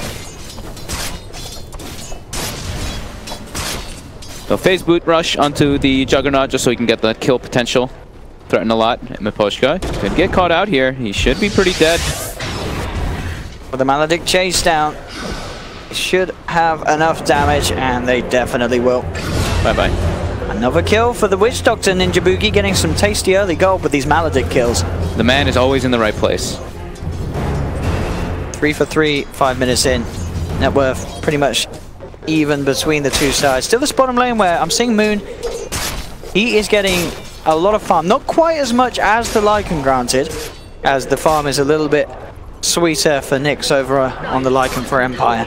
Yeah, he missed like 1 or 2 waves when he went to go for that kill on the Kunkka, but now they're going to try to pressure. The catapult wave is there, so they want to zone Ghost Stick off and get as much damage on the tower as possible. Miposhka has come across. Mineski will catch wind of him there as he did cross across the tree line. Let's see if Empire can find a kill. And look at the jabs. Level 2 Nyx Assassin. Just get dragged back into the torrent. Ninja Boogie there on the low ground. Pops out the paralyzing cast. Not the bounce that they require. Straight over to the Shaman. Jab still gets the stun off. Won't save his life though. That's going to be jabs down. Moon coming in again. The Maledict Blade Fury combination will make sure that Yoku will pop. This time Moon thinking about sticking around for the kill, but he has to back off. Ninja Boogie now on a killing spree with these Maledict kills that he's found. Moon, he would love if he was level 6, but the bounty rune still not quite putting him there. Looks like it might not matter because Ninja Boogie has got a haste rune. Shrine is popped though, and that should be enough to make sure that Mineski are forced to back away. TP back in from Yoku. He's playing around with the idea of going for a torrent. Moon a little too speedy. Yep. So should be able to get away. Oh, not if they hit a blind torrent like that. He does have Blade Fury back up, but he doesn't pop it, meaning the shackle will be there. Now the Blade Fury comes out, healing ward as well, but the right clicks are too much. That is Moon down. Ooh, he got greedy on that Blade Fury. He wanted to maximize it. I think if he had just Blade Fury in Fade Boot, he could have actually just been okay, but trying to push the limits, gets punished for it, and they not only kill him, but they get the healing ward gold too. Nice precious amount of money there for Ghost Stick. A nice little play from Empire there, punishing that deep move from Mineski. And their 2 cores, Empire, still at the top. This Lycan is miles ahead of anyone else. Woo. Definitely making up for the performance in the lane last game, as we saw Nyx on the Weaver really struggling to farm this time round on the Lycan. Not proving to be a problem at all. 7 minutes in, level 7, and pretty much perfect CS. Yeah, he's having a great time. In this game, you know, we've seen the Lycan lately where they get the Dominator, they make that quick movement into the mid lane to kill. He could do that versus Mushi, but there's a Darkseer top, so he wants to keep himself in that lane for now. He could maybe give it to one of the supports, and we'll see if that's going to be the option, but he does have different things that he could do this game. Could go for gank mid, or could just sit in the lane and farm versus that Darkseer. And nice, he is getting farm himself, but as we can see, you know, third on the net worth, third on the last hits. At least, but that never really is the issue. You always expect the Darkseer to get the farm. It's just a question of what sort of impact he can have with those items that he's going to be looking to build into the Arcane Boots, the wand, and we'll see where he does decide to head with sort of his first major utility item to try and benefit his teammates. Yep. Jabs level 2 on the Nyx, pretty under-leveled. Running around stacking Ancients for his DOTA. Gets it up. Yep, they got the catch, and as you say, being level 2, no point yet in the skip bite Carapace. This will be fine though. One support that is quite scary is of course Ninja Boogie, level 4. Not a hero you want to be running blindly up onto the high ground into, especially as grouped up as Empire were. Yep. They've already warded the Ancients, so they are aware that it's been stacked at least once, Empire that is. And they definitely, with this type of lineup, they want to contest those Ancients as much as possible. Not let that DOTA get that farm, as we've said. The DOTA is the key to the lineup, of course, for Mineski. So, yeah, looks like Lycan just wants to take that top tower if possible, and then he can start moving around with Shapeshift. If not, maybe wait for a dive and then use it. But the gold lead is in Mineski's favor slightly. They are doing it quite well. Mushi has definitely started to catch back up in that mid lane. FN has been forced to move away, catching too many snakes probably. Yeah, pretty much the biggest difference being the fact that Ghost Stick is suffering a little bit on that off-lane role with the Beastmaster. Not quite on the same level as Farm as the other cores in the game. That's FN mid doing his best to try and hold Mushi back from getting aggressive on the tower. Top lane Nyx now able to move in with the Centaur and a couple of walls. Doing significant damage here to this tier 1. Bringing it down to under half health. Mid lane, Empire are looking for action onto Mushi. Miposhka and Yoku smoked up. They're going to look for the setup. No point in the Stone Gaze. And Mushi is on his own. Goes to pull back up behind him, and here we go. Straight away with the jump. TPs are going to be coming through. I don't know if they're going to be enough to save Mushi though. There's 4 dive in. He does actually manage to level up just in time with the Stone Gaze. Oh, is that going to be enough? Surely not. No, the dagger is ticking him down. They want to go for the deny, surely, and there it is. Ninja Boogie with the deny onto Mushi. Yep. Doesn't look like the Darkseer Ice will be as fortunate though, as he came in trying to help out, but Empire moving as 5. Quick collapse play, bringing not only the 2 supports, but the Lycan decides to join the fray as well, since he wasn't really able to take that top tower, but he almost did. So clean rotation coming out from Empire and punishing that DOTA, which they need to do in this lineup. Unfortunate for them that they don't get the kill, but still, as you say, the rotation pays off. They get that tier 1 mid tower. Down bottom, Moon does have the space to claim his own, but definitely that mid tower being the more important one, especially going down at 10 minutes fairly early on into the game. And when they have DOTA, right? That gives them a little bit more access to those Ancients for the side of Empire to punish that DOTA. So Jabs, level 4 now. And he's picked up a tome, so he's going to get that level 6 at decent timing. And the one nice thing about Darkseer, when you do have like these Nyx assassins or these 4s, like an Earthshaker Nyx, someone with these stuns, you can go for solo kills. You do have that little bit of extra burst potential if he finds one of those supports. Plus 20 damage on Lycan. Doesn't go for the armor this game. I see people take both. There's no real like definite one. So bottom, looks like Empire is trying to position themselves to go for a play. It's a hard catch. They have to get the instant shackles or hex, and they do find him. Aposhka able to close the gap through the tree line. Do they have the chain control with the Roar? They certainly do. And Mineski losing Moon. As support rotations being very nice here from Empire, setting up to a good play mid, then a good play down bottom. And they've got double Centaurs now, because Beastmaster, he got one from his Call of the Wild, and they already had Lycan with that Dominator. Up top. Mineski are looking to take a bite back into the lineup of Empire. Yoku out on his own. They are going to find the stun connection, allowing Ninja Boogie to close in with the paralyzing cast Maledict. Vacuum back from Ice to hold Yoku down. Set up for the kill. Can try putting some pressure themselves on that tower, but of course down bottom, their own one already falling. As the pushing power of the Lycan and Beastmaster really being apparent 12 minutes in, Empire take the tier 1 and move straight forward to pressure onto the tier 2 down bottom. Mineski's got to just keep buying. They got to buy time, because it is definitely a problem. Beastmaster, Lycan, these guys can take towers quite easily. Uh-oh. Look at these Centaurs going in with the stuns. Mushi is there with the Stone Gaze. That will force Nyx, Ghostic, and FN to back up, but FN, he's got Sonic Wave. He could think about trying to get back and involved. On the side, the posture's going to get vacuumed, but the turnaround's there. Sonic Wave from FN, out onto 2. Ninja Boogie down. Jab throws the Impale to hold back Nyx for the time being, but the shapeshift timing still there. Again, these Centaurs making the plays here as Empire micro them into position for these multiple stuns, setting up for kill after kill. And they can continue to try and pressure that tier 2 down bottom. That was a perfect Sonic Wave by FN. I think it actually clipped all 3, right? It went down and even hit Mushi down at the bottom too. Yeah. And that was with an Arcane Rune, I believe, on the tail end of it, so he does get the cooldown reduced for later stages of it. Yeah, 60 seconds, it definitely was the Arcane Rune. And they're going to get a tower, and they've already got a book online. I don't know if Mineski can do much to stop this one at all, as the tower just simply falling far too fast for Mineski's lineup to have any chance of putting a delay on. And I really do feel 30 minutes in, we are seeing that this Darkseer could just struggle to have any sort of impact. Like, what is Ice's role at this stage on the Darkseer? What can he do? They need more. They just need a lot more levels. That's what the hero. That's what is not so great about the hero. You need so many levels in order to get online, and you need to get the perfect combos. Let's say with that Nyx assassin, if they're able to. But Empire's lineup is just—they're much faster paced, and they're going to be able to do this once they get their next books, once they get their next ultis. They could even just go for a Roche, and Mineski will absolutely struggle to contest that. Mushi wanting to finish off that tier 1 tower, but at the same time being very scared of being caught in the trap of the Kunkka. Backups behind him though. Mineski using Mushi as a bit of a bait here on this middle lane.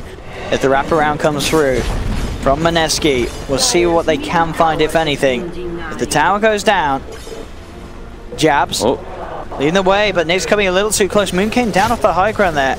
Doesn't look like Nyx is aware of this happening, and they'll look to initiate. Straight in with the paralyzing cast. Moon moving in with the Omni Slash to vacuum back into the stun. Nyx falling low and falling down. They'll get that kill that they were after. FN in response, so comes through with the Sonic Wave, claims the life of Jabs in return. That's because that Arcane Rune, right? That Quap ulti's back up quickly, but very nice gank there by Mineski, getting a very value kill. They need those. Anything they can do to buy space for the DOTA to keep that farm going. And get Moon and Mushi back on top. Yep. Empire has taken a lot of those early tier 1s and towers, so they have very good access points to go find that DOTA, keep shutting her down. They even have the Hawk, the Wolves. They have so many different ways to get vision and find that DOTA to slow down her farm. The Mineski, they've got to keep it up and not let themselves get run over by this heavy push lineup that Empire has drafted. Moon with the build this game. No Battle Fury. On the Jug, the phase boots into the Manta style. He knows he needs to be more of the fighter. He needs to go run around with his team, make the plays, get the kills, so that that MUSHI can get farming it and become that monster that he really needs to be in this game. On top, Jabs on the hunt. The cover of Vendetta. Very close to finding FN. The ping's coming out, but FN does have backup around it. Empire's already in the Roche pit. This is... I don't think they can do this. They can't fight into Empire's this. got too much control around it. Surely with the Serpent Wars down, they're taking it at incredible speed. They do find Shaman on the sidelines, but that is a kill that Empire do not mind giving away as they find the Aegis into the hands of FN. And with the shapeshift, they were thinking about chasing for more there, but Empire, they can play it safe. They can keep the pressure up, but they don't need to force it too hard as they are maintaining this early game lead that their lineup requires, making it very hard for Mineski to get that sort of break back into the game and put a stop to the momentum that Empire found. Yep. Empire with the next books, though, I do think they should still keep it up, keep going for those tower pushes, get rid of this top tower, get rid of the tier 2s. They can definitely do that versus Mineski's lineup as well. Yeah. They don't want to get caught out and get picked off by this Nyx Assassin with that Ion Shell over and over again. That's their downfall if they do have that start happening. So wait for your Shadow Shaman to get back up, keep that aggression going. And we see again, Ice Ice Ice. He did have the Vanguard queued up, changed his mind, picks up the Midas. I think, Mineski, they realized if they are going to win this game, it is going to be at the later stages. So making sure that his farm is still relevant, if they can push on the duration. Oh, the Orchid comes out. Yeah, but jump in. Oh, and he Midas is the dominated creep too. There we go. But at the same time, they could still lose a hero here as there's going to be the combo drop down onto Ice Ice Ice. So save the core he will, save the Jug, get Moon out of there, but it does cost him his life. Yep.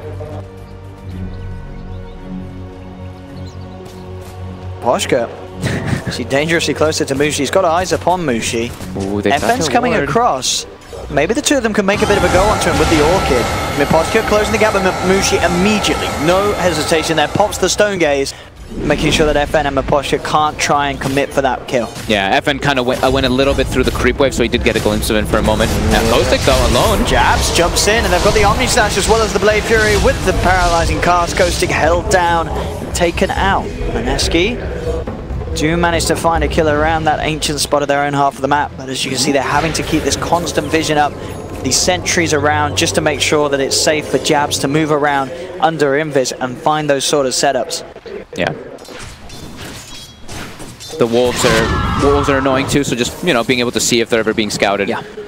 Yeah, just very important sentry game. Mushi has, for the first time in the game, claimed the top net worth. So he's doing a good job of, not dying, and his team is doing a great job of making the space for him to get farmed, as he desperately needs. And that is definitely the scary thing for Empire. Sure, they have the lead. The question is, at 18 minutes, 2k lead, still yet to take the tier 2s in the mid and the top lane as well as the tier 1. Are Empire as far ahead as they need to be at this stage, or are they already starting to slip to a point where you do worry about Mineski's potential to keep the game going? I think they should put a little bit more haste on, just to claim those objectives is the biggest thing. And we do see, though, it's not even just that Empire is a little bit broken out. Oh, we catch him last second. Just in time. Ghostic finding the vision, finding the catch, and finding the kill. Exactly what Empire need, just keeping Mineski's cause behind. Yep, they should be able to claim these two top towers now, but it does look like Mushi's trying to get near. He does take the Mystic Snake Mana Steal, so seen most people take the attack speed, but it is another one that people do switch up on. Actually catching both out there. Still the time's there for the Stone Gaze to come through. Wards are going to be dropped by the push. You got FN coming in on the sidelines with that double damage, ripping through the Witch Doctor. Ninja Boogie down. See if Empire can chase for more. FN ready to blink in aggressively if he wishes to do so. He's eyeing it up. Will hold back the urge as they look to play it safe. Just continue to focus on pushing the lanes in, taking these towers, and keeping that pace up, as you say. 19 minutes in, another tier 2 gone. They kill those towers so fast with Beastmaster Lycan, and now they're going to go for that last tier 2. Keep that. That was like the perfect series of events for Empire. This is back on track for them. Yeah, keep that haste up. Don't let yourself slow down the pace of the game at all versus DOTA. I was pretty surprised that that Mineski went there. I thought they were going to keep pushing out the side lanes as best as possible. Because fighting into this Empire lineup is, especially with Aegis, is just so difficult. Ooh, Jabs is out. Until Deuce is online. So are Empire TPing away. Jabs unable to find anyone off the back of that TP. Mushi straight back to farming, making sure that he can keep himself at the top, which has been a spot that has been taken over by FN with that tower gold. Definitely proving to be a much closer game than that of game 1 here, as Empire with a clearer game plan and much sort of simpler lineup to pull off. They have this clear strength that so far they have been abusing very nicely. 20 minutes in, they have that advantage. Yeah. Oh, double wards coming up from Mineski. Oh. Oops.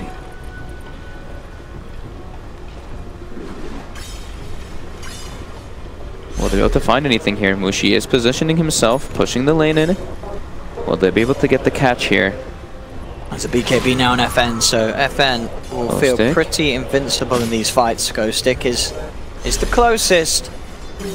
Everybody from Empire's coming, though. They do seem like they expect this. See what they can do here. They do the vacuum, but I think already Mineski realized this fight is not the fight that they wanted. It's Torrent and the Hex out straight away onto Ice Ice Ice, controlled up by the minions. Ice Ice Ice is down, Jabs to fall as well. Whew. As you could feel it there, Mineski knew that that was a risky engagement to head into, and indeed it was. Empire immediately ready to react to that, losing no one themselves. Ghost Stick's fine, they can back him up, they can turn it around. It seemed like they like knew that one was coming.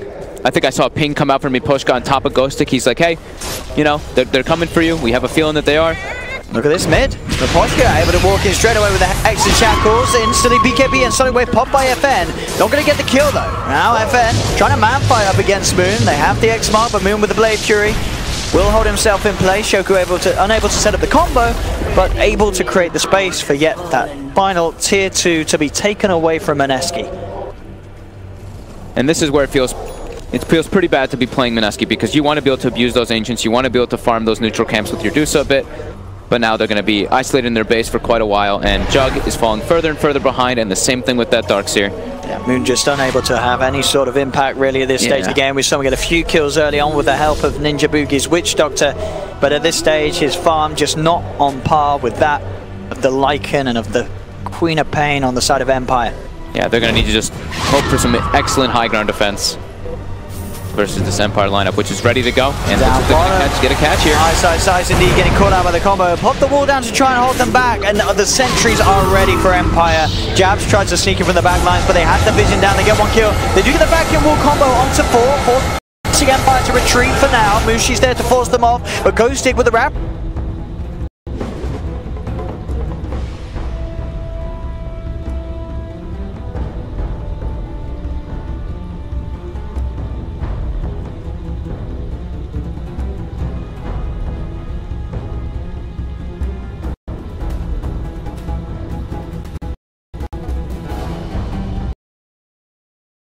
We're all straight up on. To get the wall onto 4. They're just going to have to push the lanes out as best as possible, and by the time they do, Empire's going to be ready to go again and keep that pressure going. But Mineski, they still just need to try to buy time. They need this Dusa to get absolutely enormous. This could be a Rapier Dusa game that he might have to go for. And Mushi, to be fair, with the rate that he's farming and keeping up, he definitely could get to the stage where he's going to be able to get one in reasonable time. Yeah. It's not like he's falling behind himself. And as you say, sure, the lanes are pushing in, but that can be a bit of a benefit for Mushi as he can farm in a much safer position. And still, though, 7k lead for Empire. They're playing their lineup perfectly. Next, actually popping the Shapeshifter, not quite sure where he was intending to head with that one. I think he got afraid of like a smoke or something since Jab grabbed the regen rune in front of him. He's like, oh god, they're making a 5-man play onto me. My team's not near me. Doesn't want to die in those scenarios. He gives up too much. Crimson Guard is complete for Ice Ice Ice, so certainly going to be useful against the zoo that's being sent upon them by Empire with these Helm of the Dominators, with the Beastmaster, the Lycan, and their army. What is Jabs going Of course, is he going for something like a Blink Dagger? No, he's just going for the Spirit Vessel. We know we've seen the Blink combos with the Vacuum, but they're not even gonna go for it. They just deem that Vessel more important versus Lycan. To kind of negate that HP regen that he does abuse quite heavily. Shadow Blade now on Beastmaster, so he's trying to look for those pickoffs on the sidelines when he expects that split push to come out, because that's pretty much all Mineski can do. They cannot take head-on engagements unless it's in their high ground, pretty much. I don't think I've ever seen that Greevil Courier. That was a new one for me, but... Where was that on Empire? The one on Empire, yeah, I mean... It looked kind of cool. What we got? Oh, yeah. Right, that was kind of cool one. It's pretty fancy, yeah. It's got some sort of... I like the scales going on. Right, the scales are pretty sweet. It's pretty sweet. I think with Mineski, they're rocking the Okami, aren't they? I do think so, yeah. They've got the Okami Courier. That's the cool one to have at the moment. Whatever. So Ice keeping that top lane pushed in as best as possible. Jab's trying to force in bottom, but Empire, they look like they're trying to claim a bigger advantage. Ideally, they want to wait for second rush, but they don't want to let up. They don't want to let up their pressure. They don't want this DOTA to get super online, and it looks like it's going to be a Mushi classic. Manta into Linken's, yeah, right? That's the Mushi. A lot of analysis that I remember did not like. I mean, to be fair, a lot of pros, it's definitely a build that sort of gets questions in the sense that the damage, it's not going to be there. Sure, you feel kind of invincible, but you don't have sort of that hard-hitting item that a lot of people do prefer to get on somewhere a little earlier in their Medusa build. I do see this a lot from Mushi too. He queues up an item and then he saves like 5k and he switches his mind. So we'll see the priority he takes based off like what's happening in the game. Like the Linken's, sure, it can block out a good amount of the spells, but there is a lot that Empire can throw to break it. They have like a billion target abilities actually. So we'll see if he does decide to switch that one up. I don't think the Linken's is going to help too much, but we'll see the decision he makes. And he's under ward vision. And I mean, even though Empire do have this 7k lead, we're still yet to see if they can break the high ground. Yeah, they want the Aegis and Cheese before they go for that type of big risk. Okay, that'll be the real test then. So what are we seeing Roshan back up pretty soon, or in fact, is it up at the moment? I think that's just a... Well, no, it is there. Okay, so as you say, Empire will look to take that. Should be able to quite easily as well. Can Mineski really get out and contest this, or do you think they'll just look to take the fight from their base? I think it's too much risk. Yeah. Especially when they're like, there's a ward there too. They probably expect there to be vision in the area. I think they should just keep pushing out the side lanes. It's gonna, that Roche dies so quickly, there's not really a whole lot you can do about it. Just a bit they go. Diffusal now finished for Moon, so a little bit of a damage step up for the Jug. No, they killed the Courier as well. Okay. They were able to get that snipe. And there we have it. FN grabbing himself the Aegis, getting closer and closer to this sort of peak point of the game, this 30-minute mark where Empire, they have the sizable lead, they have the sizable push and siege potential. Yeah, they're getting all the items. Put it into place. Yeah. Oh. And they get a catch. Do indeed. I'll be gone for So they did get a gem. Okay. I thought maybe it was the Necrobook Vision, but they had bought a gem. So they can get those catches. And with the Shadow Blade, it will make it a lot easier for Ghostic to always find it. So Mjolnir finished on Queen of Pain. FN is ridiculously farmed. He's having a great game on the Quap. He's not died at all. 7-0-4. And with that Aegis, will be very likely to have a flawless game if it keeps going the way of Empire. Yeah. DOTA does now have the talent, of course, the plus 700 mana, and he is going to go ahead and finish the Linken's anyway. I mean, that's just wants more stats, wants to be able to dodge that roar is probably the biggest one.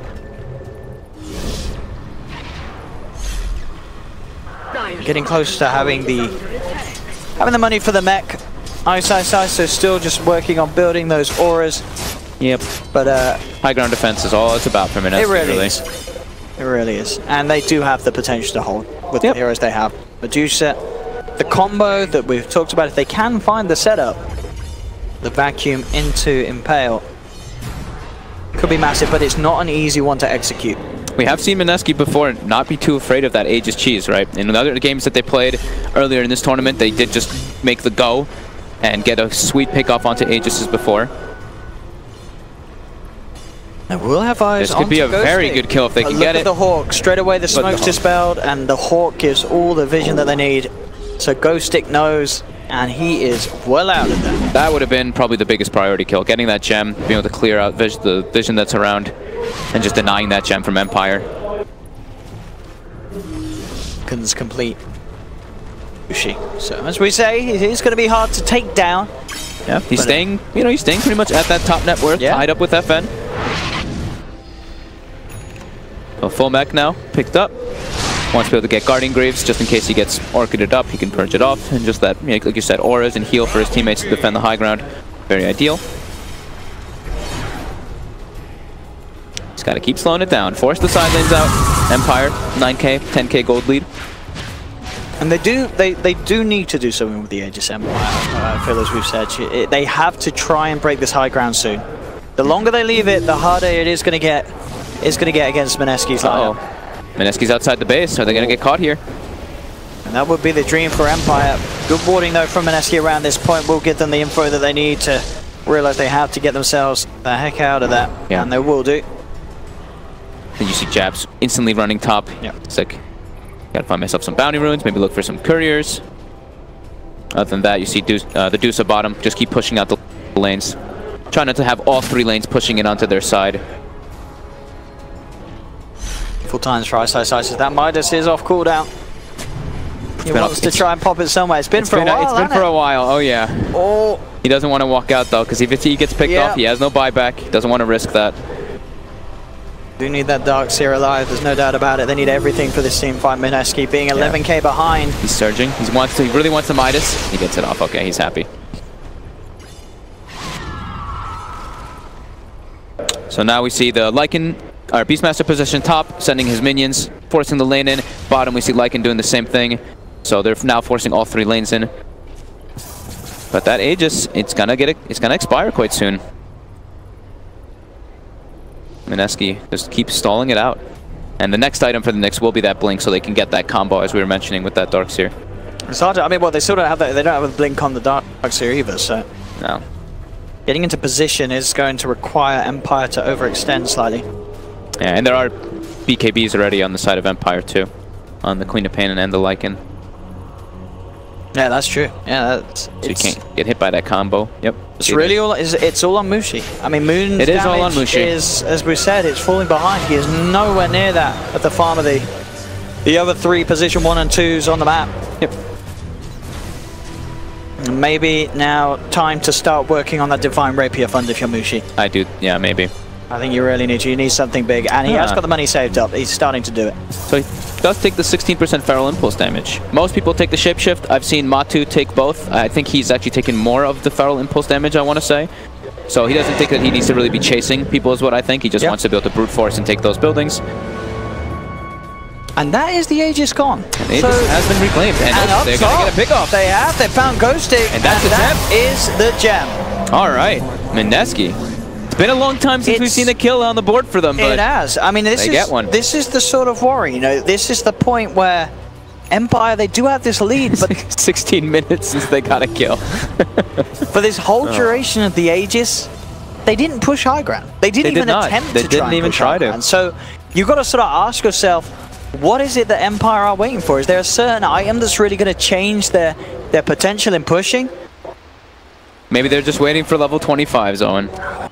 I mean, Mushi, not going to go for the Rapier yet. First B-Fly. Butterfly. I mean, I think Mushi probably realizes that... They're okay. They're okay. He doesn't they're not being threatened. Yeah, they're not being threatened, exactly. No. So he doesn't need to, like, rush it for that Rapier. No, maybe eventually, but not just yet. I mean, he gets enough evasion and stuff, too. Like, they can't really walk in and kill him. He's pretty damn tanky already on this DOTA. And Moon, he's going to be able to take this tier 2 tower up top. So, all in all... Mineski is definitely stalling the game to a point where they're getting more and more comfortable. I mean, what is it the Empire are waiting for, do you think, at this stage? I think it's just like they're afraid. They're afraid, like, what if DOTA just kills us all when we go high ground? I think the level 25s might be one of those options. This could have been it. The Hex is a big one. This is big, but now, as you say, they've got the Hex, but they don't have an Aegis. But at the same time, if they get it straight in, lock down...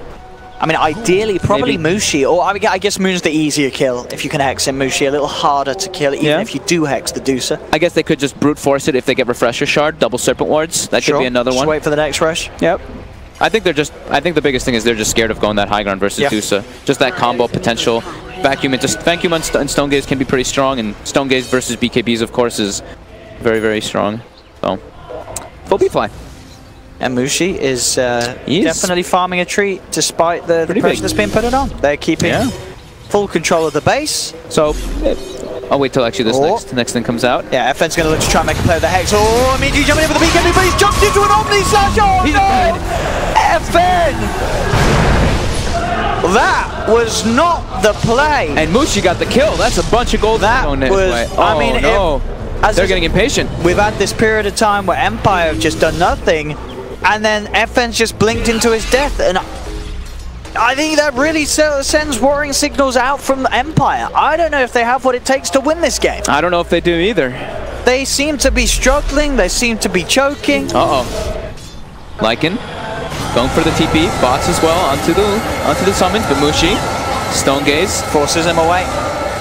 The cask. Oh, it bounced. I thought if it bounced to the wolves, that could have been devastating for Ghostik. Jabs is hunting. He's hunting with a Vendetta, trying to close this gap. They're also pressuring mid too with the Jug. He's gonna look for a kill onto the Kunkka. Looks like he might be able to get it, but not with the boat. Yeah, the rum too much. Yep. Poshka is there. Maybe he can turn up with a Hex. Hex on a creep. Oh, he does still find the shackles, but the illusions are actually biting through Poshka. Look at these Jug illusions going to work. They nearly kill off the Shaman. Yoku comes in. He's got the Glimmer Cape to keep himself fine. The illusion's still hunting for that Shadow Shaman. Nick's coming into the mid lane, but he hasn't got the shapeshift, so he can't chase down Ghostik. Can they get him with the illusions? Moon falling low, but the Voodoo Restoration from Ninja Boogie keeps that man alive. Mineski getting everyone out, not they're getting anything up. This Deuce is getting just absolutely massive. Look 25k. He has claimed a heavy distance. Just before FN blinked in, they were neck and neck. They were even net worth, and now suddenly, as you say, a minute of gameplay, bam, 3.5 net worth difference. So what are the level 20 and 25 Darkseer? I know there's one that's the parallel wall. That's kind of funny, but I actually have not seen this hero get to that high level. So I guess you take AoE Surge. I mean, it seems a bit clowny that. We don't see a lot of Darkseer. To 150 Ion Shell, he can push out those side lanes forever with that if he can get to that point. Oh yeah, surely you say that. I'm sure the parallel wall is a bit of a meme.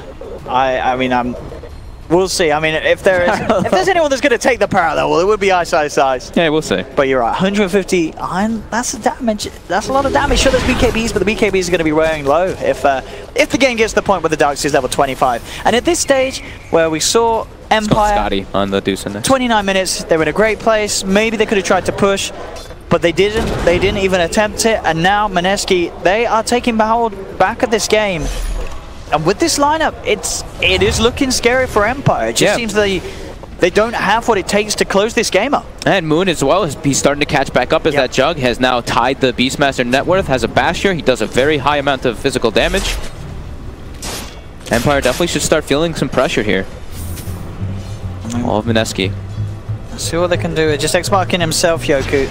I think maybe seeing if you could get him for the D-Ward, but the D-Ward is already done by Mineski. So they push on in. Maintaining control around the pit, and this Roshan, this time round, Mineski themselves can certainly look to take it. It's very hard for Empire to get in and involved around here with the threat of the wall, the Stone Gaze. Mineski have good team fight themselves to counter that of Empire.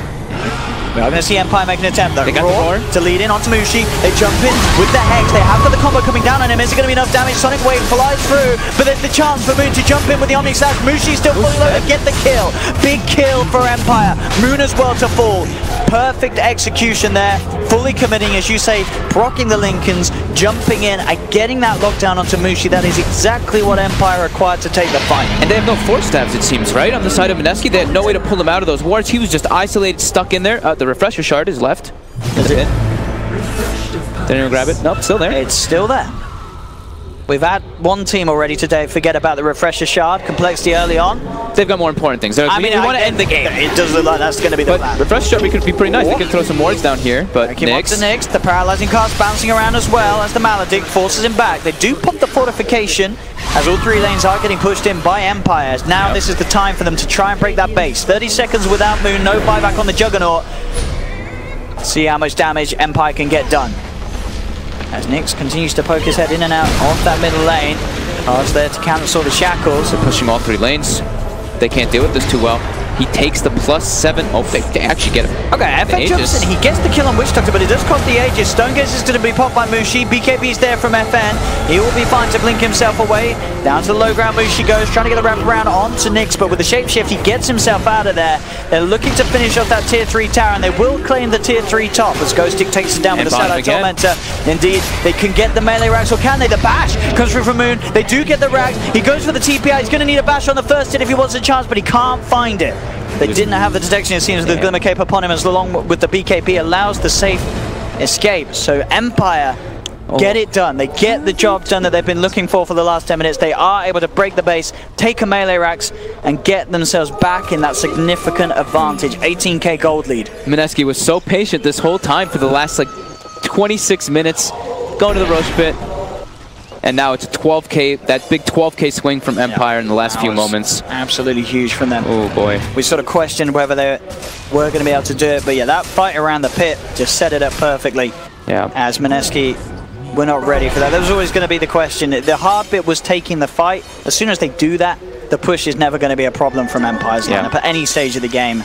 It was surprising though, not seeing anyone have no one have a Force Staff. Witch Doctor, Nyx Assassin, Darkseer, nobody has the way to make him peel away. It's only Mushi's own Hurricane Pike, so he just got grabbed. Well, you look at the other enemy team, Force Staff Shadow Shaman, Force Staff Beastmaster, Force Staff Kunkka. They have all these other saving items, and now they do get the Refresher Shard. They didn't forget about it the whole time.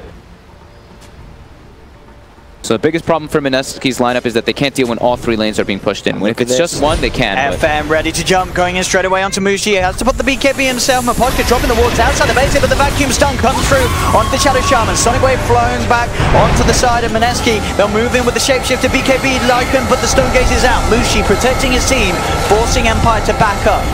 That is the ward. It's dropped. Bit of a commitment there from Empire. This time unable to find anything for the cost of it, as Mineski do hold and don't lose anyone. And yeah, as expected, he takes the cooldown reduction. The AoE surge one, it's kind of a meme. It's kind of funny. A little bit. But you don't really go for that one. Of course, cooldown's just way better. Grappling Dagger is pretty much done on jab, so we'll have that combo in this. As Lotus Orb money is almost there for Ice Ice Ice, so he can provide that protection for Mushi. Did you see also Mushi? Since there's so many targets with all these books, he did not take the modifiers. He took the +7 split shot. Okay. Makes sense this time for this game. Yeah, absolutely. You're playing with sort of your backs against the wall. You are just holding the fort. And at the end of the day, if you can get something like the crit and the rapier down the line, if you can bring it on, just being able to say hitting all the illusions, all the summons, it's nice. And the fuss of not having like the slow effect on everyone is not the biggest of issues. You just want to be clearing out as much as you can with the pressure that Empire puts on. Empire, they spot Mushi. Ghostic. He's getting a good lead in, but there's going to be a bit of a surprise waiting for him there as Jabs with Vendetta jumps in with a response, and Ghostic trying to go in with that. His team was not all really that close. They're not quite in a good position to jump in. FN's still going to try that, despite Carapace immediately catching him out with the Omni Surge. FN! Oh, we've been in before. In the same spot. The same spot. The FN throwing field really needs to watch the way he goes for those type of blink plays versus an Omni Slash. Absolutely, each and every time the quick reaction there. Gem has been recovered. I guess he just didn't expect the Spike Carapace to come out in time as it did from Jabs. Quick reactions. Setting up for a big kill for Mineski, and sure, as we saw Empire, they can push very quickly if they take the fight, but they have to do so. The timer is ticking. Nullifier now out for Nyx on the Lycan. Yep. Mineski's trying to get something out of this. They might even try to threaten the buyback, threaten for buybacks here. We go. You say 40 seconds no Ghostic, 50 seconds no Quap, and on the sideline they've just found Yoku. He slides himself up to the top, but Jabs is there with a blink follow through. Continuing to play around with this Kunkka Yoku. Can he get himself out of this? It looks like he may be able to. Now the buybacks are going to come out. The pressure mids forced it through. They get the nullifier in onto Mushi. Nyx popping the BKB, going straight in onto this Medusa. Can they kill him in time? The Hex to follow through. They're chasing him out. The Fear pushing him back. They're going to get the kill. Massive kill for them as they take down Mushi. They're looking for more. Ninja Boogie unsuccessful with the TP out. These buybacks from Empire having massive effect as 3 are down. Moon continues to chase them away, just trying to draw them away from from pushing as none of his 3 dead teammates have buyback available. Moon will go down. He does have buyback, but he is the only one. They kill all 5. This should be time enough for Empire to push in. Those buybacks still on cooldown, perfectly 2 minutes. used. This should be enough time for Empire to end the game. Absolutely. I think this is almost certainly going to a game 3, no doubt at all, off the back of that team fight. Yep. As Empire will push like they've never pushed before. A bit of an up and down game, and as I said, sort of questions to be asked whether Empire could do it, but they certainly can. They just go straight for the tier 4s. Look at that here. Have that Howl bonus health. Look how tanky everybody is now. Yeah, they should just be able to finish it up though. There's the 1 buyback coming through. It's just falling too quick. There's going to be a Witch Doctor. But how do you stop this? The base in shambles, the Ancient exposed. Empire looking for this game 2 victory, and they will find it. GG is called. 1-1. A bit of an emotional roller coaster there from Empire, but they get the job done at the end of the day. Yeah, Mineski held on for such a long time. Looks like they might have had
Empire's turn to ban. For Empire success as well. It leaves Tiny so far, Naga Siren. Who else was there? Tinker. And with the first pick again, Mineski.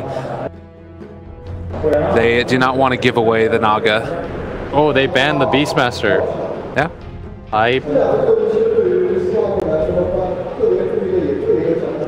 You didn't sound very hype. I am. Alright. They figured Empire out. They did it. Naga Siren removed as well. This is where Empire busts out the Bad Rider, though. So Bane, Tiny, SK. Who else is left that they didn't ban out? I think that's it, and then Tinker is the other one. Yeah. Ban Bane, first pick Rasta. 10 seconds remaining. Why would Moon change his name from Nana to Moon when there's already a pro Dota player called Moon? There's not. He's Moon Meander. Yeah, but he's called Moon. People call him Moon. There's an Ice. That's Icy. very different. There's so many. But at least you call them Ice and Ice. You don't call them all Ice. We call But you call ice sometimes. I don't. It's so confusing, and I don't know why they had to do that though, Shiver. Dota players, we're so crazy. I have to say we, because I'm included in that group. True. Maybe Tiny is the other option here. Mineski first pick Tiny. Do it. It's a great hero. Ooh, and they will. Yeah, there it is. Leave. All right, Empire. Go take like Disruptor or Shaman or something. I'm feeling it. I would like to see the Shaman again. It gives them that amount of push as well that I felt like they really profited from previously. Yeah.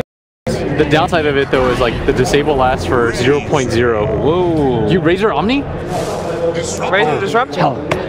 I got one of the two. Well, you guys still want Razor after he showed up. No, but I got I said Disruptor or Shaman. Oh, okay. Do you guys not remember that? You guys I thought you were just trying to claim Razor. It like shows up and you're like, we should get the Razor. That'd be crazy. You said Razor on me. No, but before the first two, when I said the first two, see, we're at the point where it's so late and we've been going for like 14 hours and everything's funny, and I guarantee you the viewers are not having as good of a time laughing. This is true. They've not been away for that long. But Disruptor is excellent against Tiny.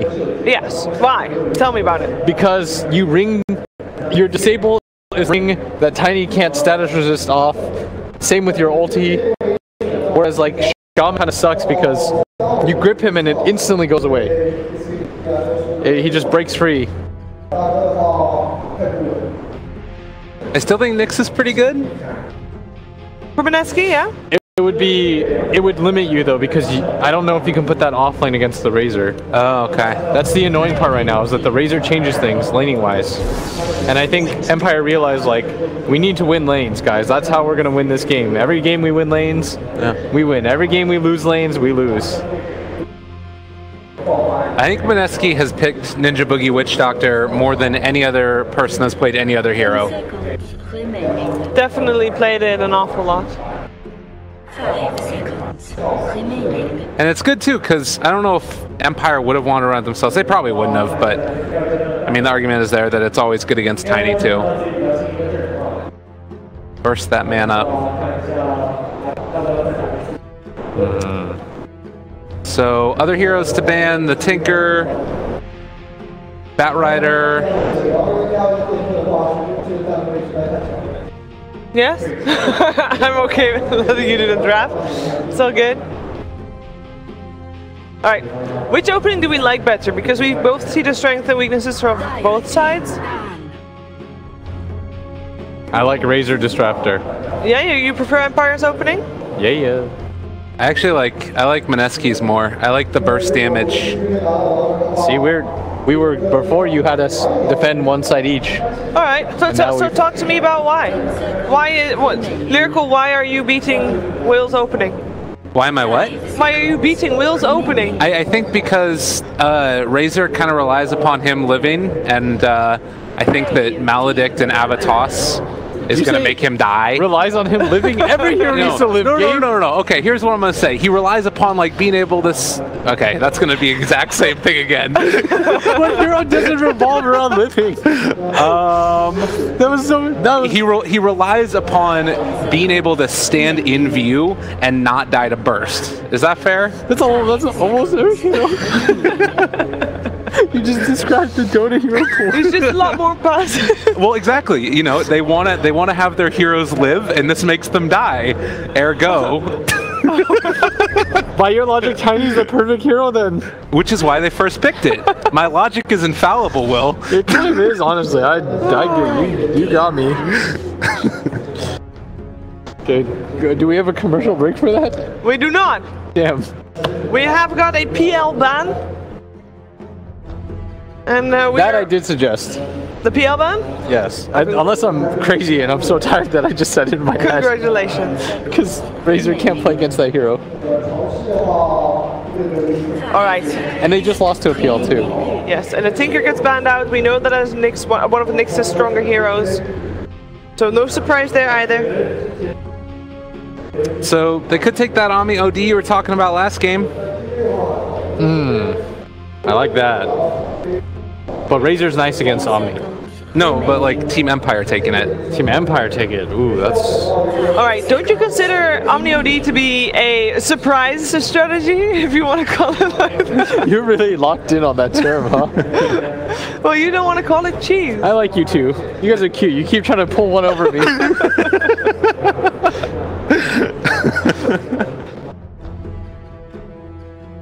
But seriously, why Omni OD? We're just arguing semantics. I mean, it's okay. If you're gonna do it, you take the Omni now though. And Mineski, then maybe you take the OD now. That'd be the awkward part. How do you get away with it? Yeah. Yeah. I think that OD is pretty solid against Tiny at most stages because you're gonna be able to. Oh, they're gonna go Earth Spirit instead. I saw a green hero for a second and I got really hyped. But that hero we haven't seen very often today. I think this is the first Earth Spirit today, unless they were in the first series. Well, did we have? Yeah, well, yeah, because we did have a Schofield Earth Spirit. Yeah, the infamous game, aren't they? Yeah. I wasn't around for that. So that means we've had in the last two series. This is the first Earth Spirit, at least in this best of 3. Yeah. I have not seen Yoku's Earth Spirit yet. Assuming that it's going to be Yoku doing that, I mean, actually, it's Miposhka the Earth Spirit spell. Yeah, usually it's Miposhka, I think. Yeah, I think you're right. Could be wrong. I bet you that Yoku has an Earth Spirit up his sleeve, yeah. I think if you're a 4-position player in this era, you must be good at this hero. Magnus? All right. Are they mag trolling them? 71's laughing. That would be a surprise.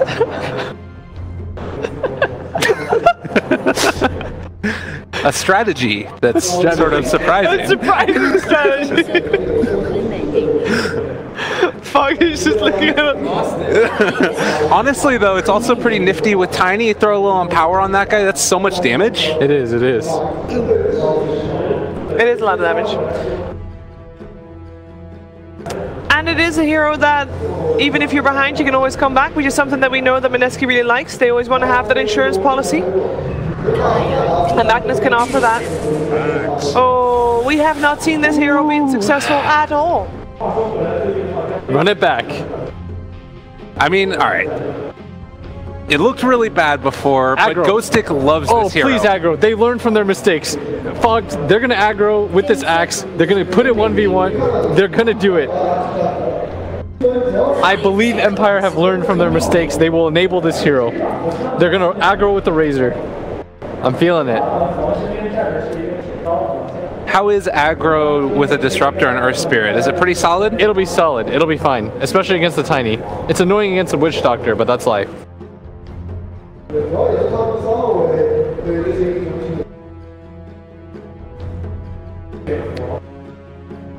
I guess then the question is, like, what do you take as that other hero against a potential tri-lane? If I'm like Mineski, I take something like Clock. I don't know. Run at people. Is Undying any value there? Yeah, sure, it's okay.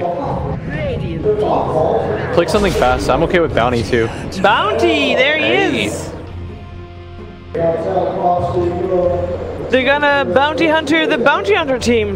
That was Empire yesterday anyway. You want something fast against Empire's lineup. Yeah. That's what I meant. Like,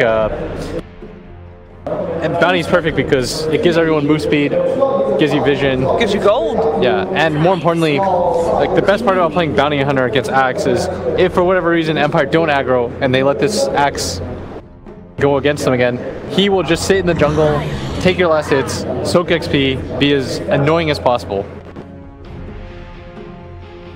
And that's a jungle that is already really crippling. Yeah, and Mineski have to show first. This is not an ideal situation because you're picking into FN. Yeah, FN will get the pick of the litter. Yeah. What do you take there, like Mirana?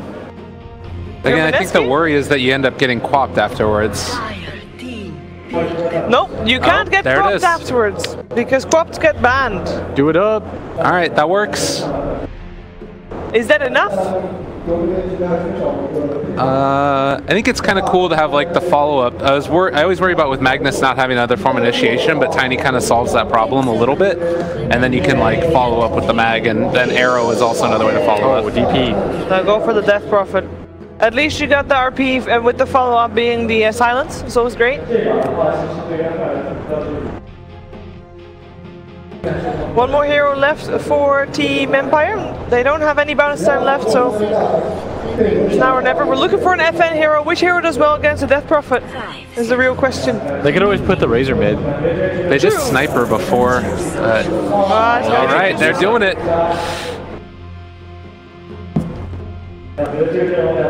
All right, so Lyrical, which team do you want to bank on, and what did that team need to do to win?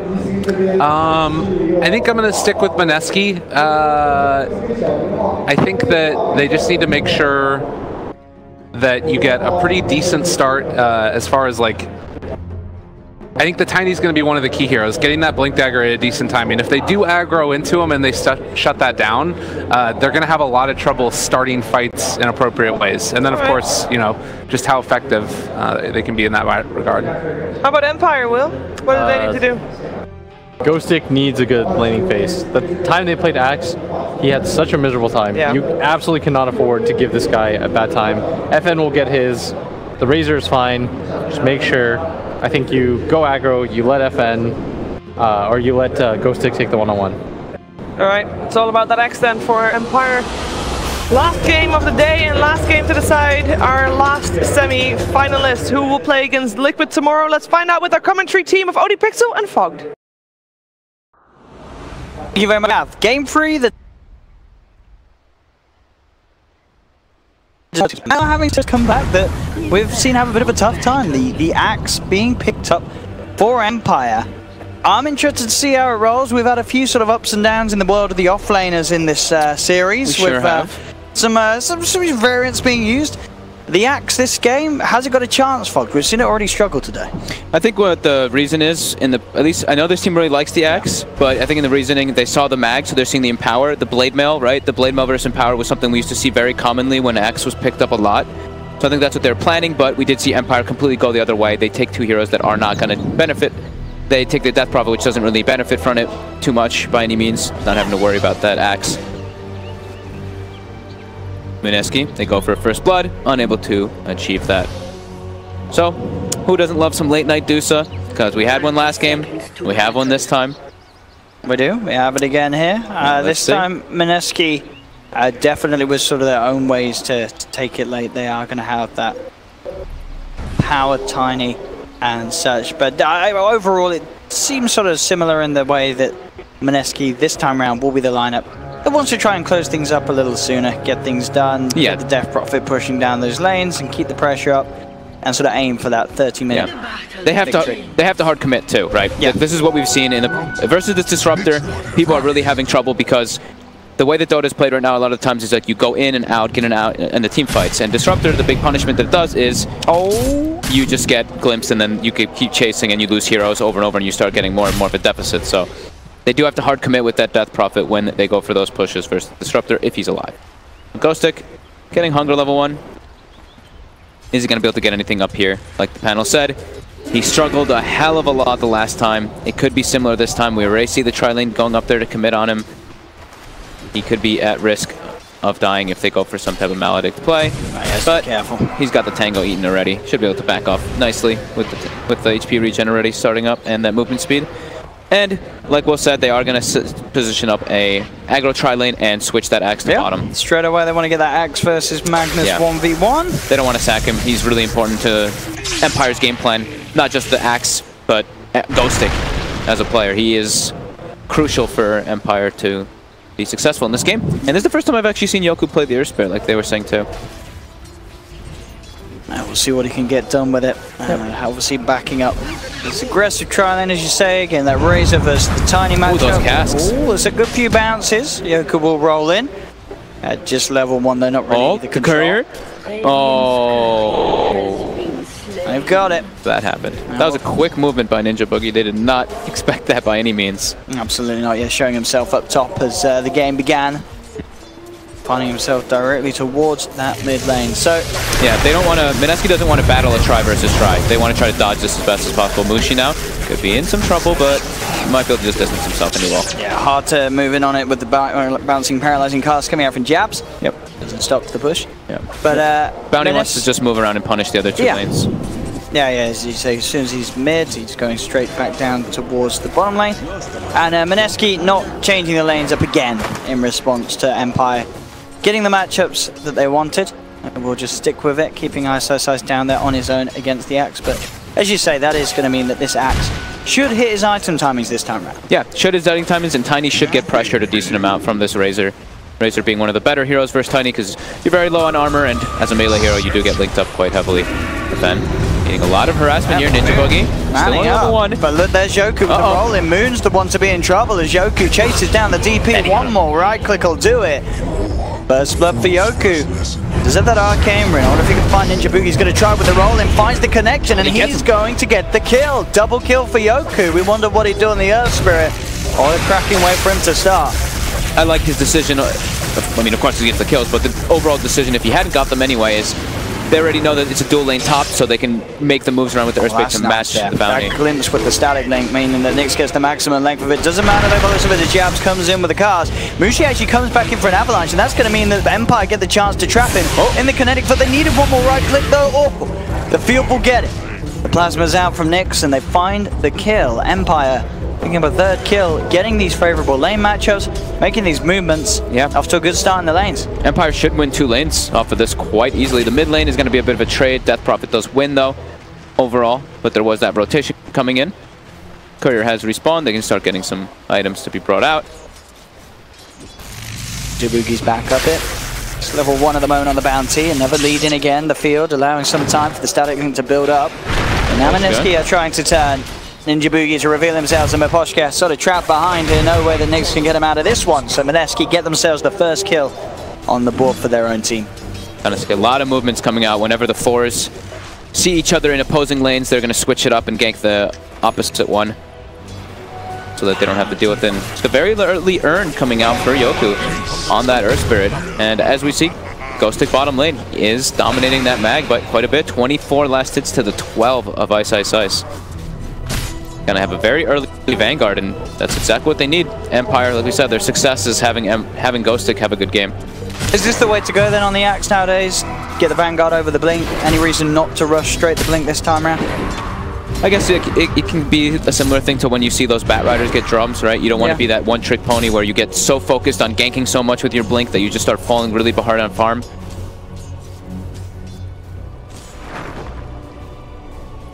Lane, Moon. With the edge, 20 for 8 against the 15 for 3. Ghostic level 6, some very, very good start for the Axe. Yeah, he's going to keep stacking this hard camp so he can farm it later on. Ice Ice Ice is probably going to stop that though. But the call. Oh, and he actually gets it anyway. There you go, Ghostic. Up top. Razor's being gone upon. Ninja Boogie with the chase down there. There's the Maledict on this Razor, so he's going to fall very low. Ninja Boogie does need one more touch, but it looks like with the phase boost, Nyx. Oh, got him. The Maledict is enough at the end of the day. Now Miposhka as well. He should be able to get brought down here. Yep. Avalanche from Mushi comes in as he pops the stick. All right. Mineski salvaging things quite nicely. Yoku needs to get back with his teammates, and we do see the lane swap again. They don't actually want to keep that since Yoku's making the moves around. They can't keep that aggro tri-lane, and they have to switch. Ghostic's already gotten enough out of bottom, and they will actually turn it into a kill too. On to Ice. And the movement catching out the Magnus. 4 for 3, still close days here in the start. Yep. Between these two sides, mid lane getting back to pretty much even between FN and Moon. 23-7, 22-11. Rune control. Another stack coming out on that hard camp, so 3x there. Ghostic's going to be very happy to farm that one up. It's going to secure him his Vanguard very quickly. Yeah. Axe is great. Going to be a very, very buff axe in this game. 6-minute Vanguard. It's very, very good timing to have indeed. Means that he doesn't have to worry at all really about Ninja Boogie's movements on himself at this stage, as the bounties right clicks are barely going to tickle an axe with a Vanguard.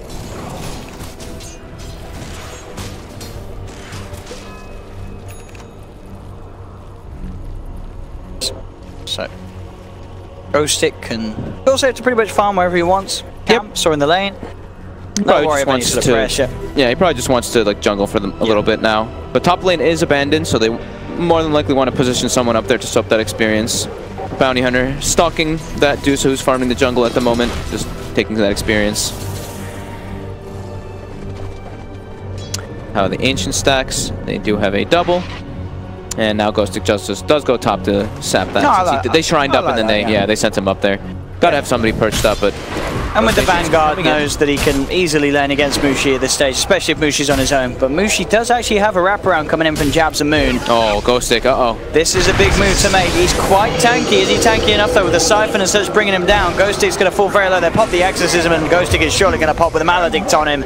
Very dead. He's gone. Yeah. That rotation from the Death Prophet catching Ghostic off guard. Didn't expect Moon to move up there like that. And off the back of that, Mineski are going to get some good damage done to this tier 1 tower. They may even just get it. Yeah, Ghostic is tankier, so that Spirit Siphon does a hell of a lot more damage. Plus the Exorcism committed to try to claim themselves a tower. They should be able to get this one almost down. And bottom, actually Ice gets picked off by the Disruptor Glimpse, as well as Razor Chase. And they didn't actually get to finish the tower. Okay. But assuming it took a good chunk of damage. Invisibility. There's Miposhka, but he's got no mana.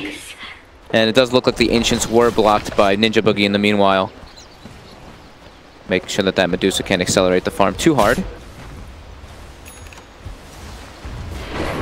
Yeah, the top tier 1 just standing pretty low. A little bit of help. With thorough push from Mineski. We'll put an end to that. Ghostic's there to cover the 4 up top for Empire. Still good on the levels and still good on the net worth. He is top at the moment in this game.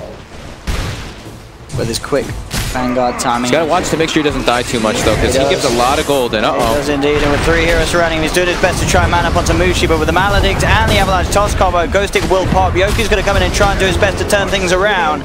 He's bringing them low, but not quite low enough, and that's just going to feed a second kill to Mineski for sure, as the final toss in from Mushi seals the deal, takes a second kill. As you say, Empire can't afford to be feeding these kills towards the hands of Mushi. No, definitely not. It's a high-level axe as well, so now the supports, which were a bit under-leveled on the side of Mineski, have gained themselves a lot of XP, which they really needed.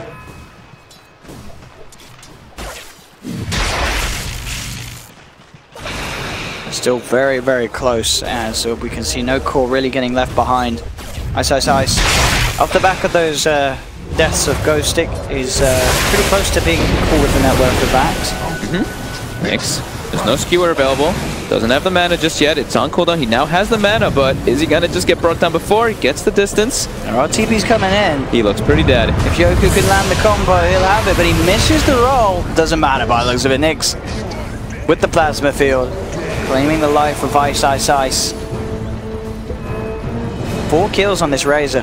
He's been having a very strong opening this game. We saw him step up his performance in the last game on the Lycan. And very active with his rotations. And it does look, Mineski, they are looking to stack up Ancients as well to accelerate the Tiny's farm, it seems. With that Empower, he should be able to clear through it quite fast. And it looks like that actually looks like it's like a quad Ancient stack on that Dire side. Near the Death Prophet at the moment. Fan on his half of the map doing his Ancients is being eyed up by Ninja Boogie. So some of the XP to be sapped by the Bounty Hunter. They're stacking both Ancients a lot on the side of Mineski. Yeah, it's going to be a stack Tiny. I mean, at the moment already, Mushi is second highest. Do you say with those Ancients to bump it up, he's going to be even higher? Mushi actually on the move with Moon. Exorcism's back online. They want to try and get pressure onto another tier 1. Mid lane is where their focus is. He's in the water. He's on the low ground. He's in a lot of trouble. Combo there, along with the silence, not giving any chance for FN to respond. As Mineski blow up the Deucer and can now put that pressure on the mid tier 1 tower. Nyx is going to TP in on the Razor. They're going to go for the Ancients, just steal those away. Should be able to clear them pretty quickly. FN knows it's happening. He's not happy about it. He's really not happy about it. He spam pings it, but it's gone already.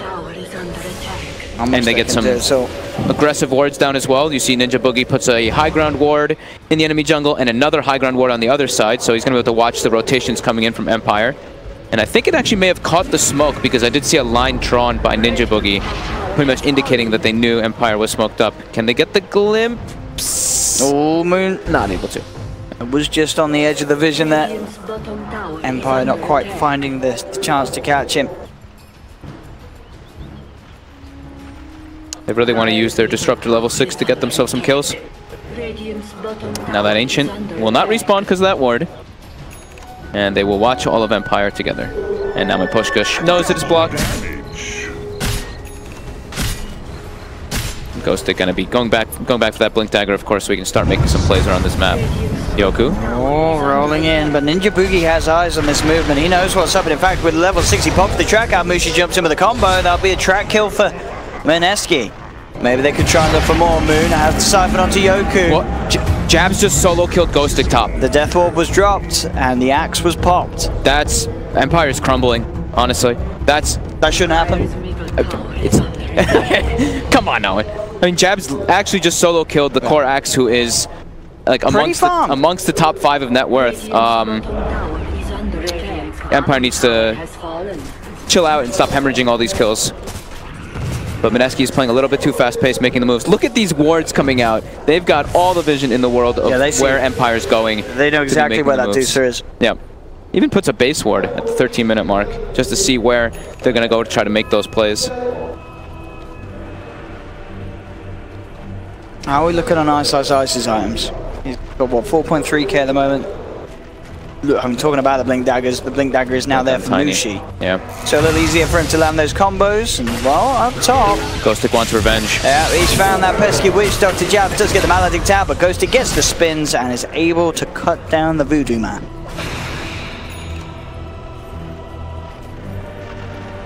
Okay, lead still though for Mineski with the farm that they've been able to get, and just that slight advantage from the Ancients that they were able to steal away from FN. And they started to farm their own Ancients a bit. Yeah. I saw the Tiny actually position himself, and Miposhka gets bursted by that Blink Dagger reveal. The power of the Tiny, one of the reasons why we're seeing it favored so highly at the moment in this land. Yep. First pick material, and that's why, I mean, with 14 minutes in, Mushi is 6, 1, and 4. The killing potential on this hero just unmatched at this stage of the game, and with that Blink Dagger, very hard to put a stop to. If he gets his hands on pretty much any of the lineup of Empire, maybe less of the axe, there might be a chance for the Vanguard to response. It's an instant kill and all. But the Death Ward in on him, the Maledict taking him down as well. He's going to try to keep it out. He is surely isn't going to make it. No, he's not. The Maledict in the base finishes him off, and that is another track kill. These track kills coming in and pushing Mineski further and further ahead in this. 3-man track, and was that the blink reveal on the mag? I don't know if it was. Let's see. Ghostic talking about blinks. Nearly has his own. Yeah. So he can look to try and set up the fight. The old Berserker's call into Stone Gaze can be very strong. Jabs by Midas. He's feeling cocky. He's feeling very confident right now. Mid lane. Mushi wants to go. The toss back. Toss back into the hands of Moon. They've got the wraparound. Static Storm will get laid down. Ghost Stick jumps in, gets the call onto the Death Prophet, but the exorcisms are already through. Can they kill his DP in time? He's trying to run himself away. The Ghost cutting into Ghost Stick. Ghost Stick's going to be the one to fall, and Moon keeping himself alive with the Spirit Siphons moving from target to target. Picks up the double kill. No one yet to fall on Mineski. Mineski, they're not done. Mushi chasing down Maposhka. The track kills continue to add up. They'll set the triple kill up for Moon. Again, these paralyzing cast bounces working against him. Ultra kill for Moon. I believe the majority of those kills being track kills as well. Going up to 16 minutes in. 8k gold lead for Mineski. These fights, Empire cannot afford to lose. 5 tracks. 5 tracks. Oh man, it's a disaster. They're really just completely crumbling here. They couldn't finish off the Death Prophet. Gets healed up from the Spirit Siphon. Oh man, Empire. This is getting to dangerous territory already. It is. Now they've got the Ancients to farm too. We see Mineski farming it up.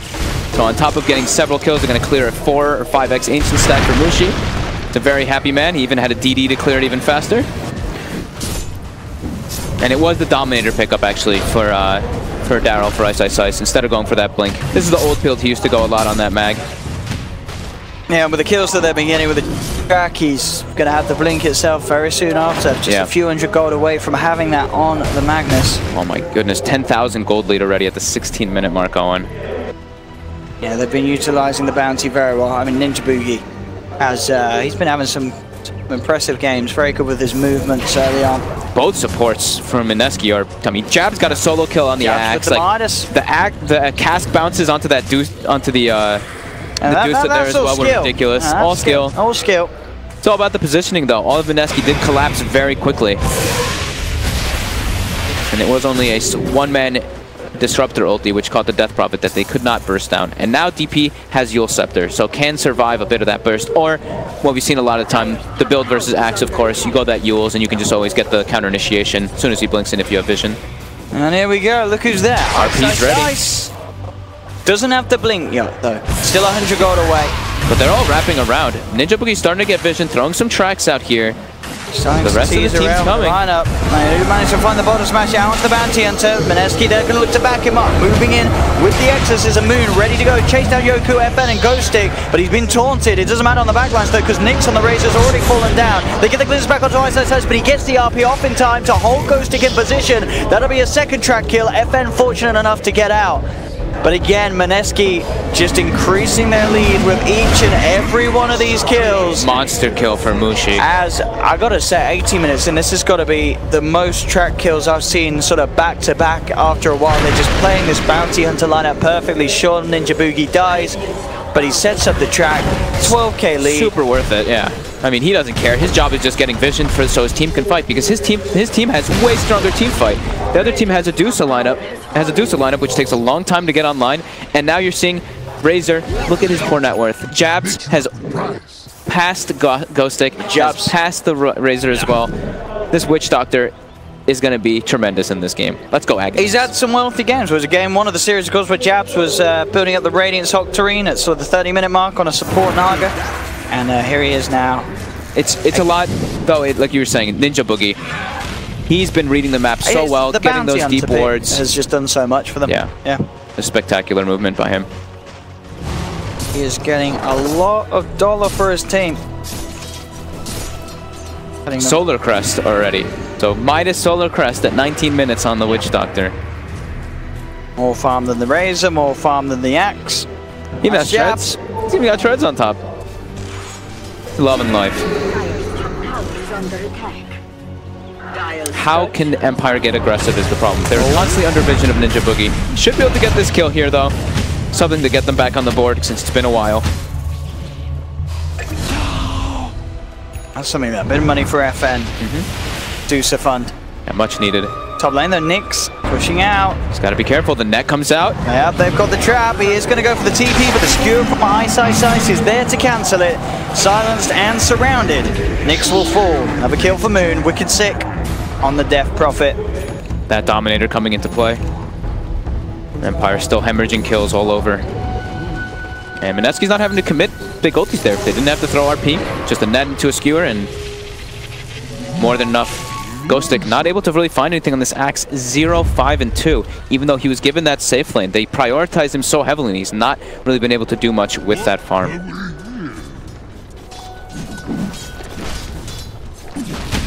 Yoku has very low mana right now. Ninja Boogie does walk up into vision. And you get the catch. They've been able to punish this bounty a little bit, dunking him down, but Ice jumps over the RP, only onto one though. Just catching out the Disruptor, they skewer him forward, they do finish off Miposhka.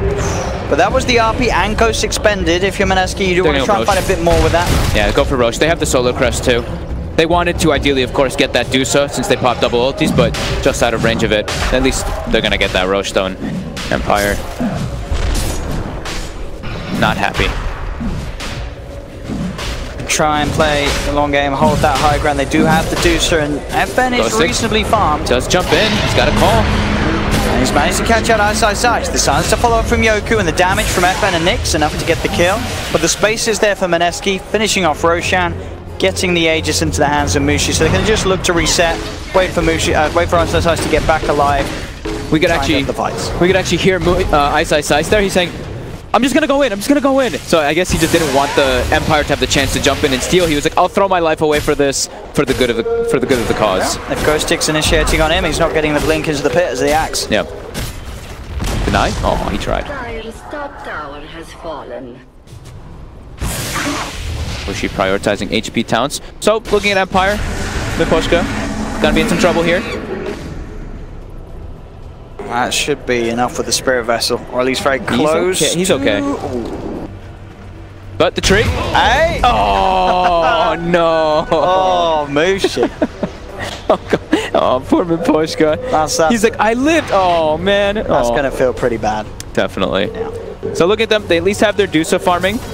FN going for that Mask of Madness Hurricane Pike build, the more standard one that we do see from more of the players, and then going into that Scotty. So his farm is pretty significant. He's keeping up there, but the rest of his team, 4 of the bottom 5. And constantly we see Ninja Boogie getting these very aggressive wards down. And they've got the tracks out. Ice wants to go. He's got RPS at ready. They're looking for FN. Straight down onto the Medusa. No messing from Ice. Ghostic does manage to get the call though. Mushi's coming through the combo. It's too much damage for these two to outlive as they just get bursted. Nothing that the Axe could do to turn that one around. You saw Ghostic's intentions, but it just didn't matter. He just can't tank this sort of damage coming out from an empowered Tiny at this stage of the game as Mushi just cleaves through it. And more track kills. We're just 23 minutes into the game, and it's a 15k net worth lead for Mineski. BKB complete for Mushi as well now. Mushi's been incredibly active this game. He's having such high care participation and beyond godlike on Moon as well. They're committing the ghosts. They're going to try to go for the high ground here. Track comes out. How do you stop this? You've not got to do so for 15 seconds, and 15 seconds is a lot of time for Mineski to be allowed to hit into that tier 3 tower. They've got Blink on the Earth Spirit if he can set up a combo, but he just jumps in and blows up the Disruptor, takes out Miposhka for 30 seconds.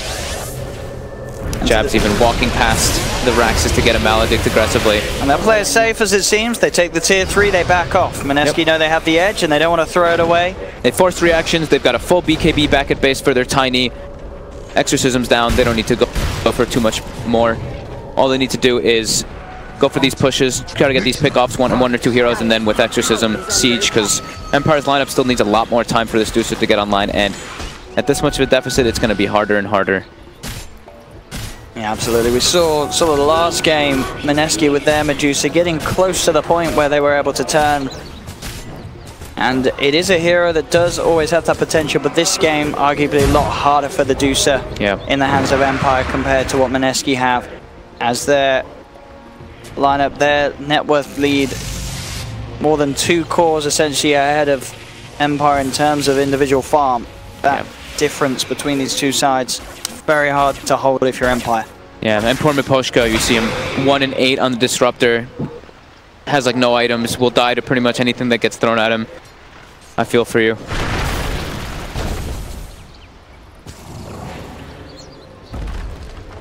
Jabugi on the hunt again. Was close to maybe finding a courier snipe. Mineski can get those shrines. Since they took out the tier 3, they do claim 1. Some more map control gets gained.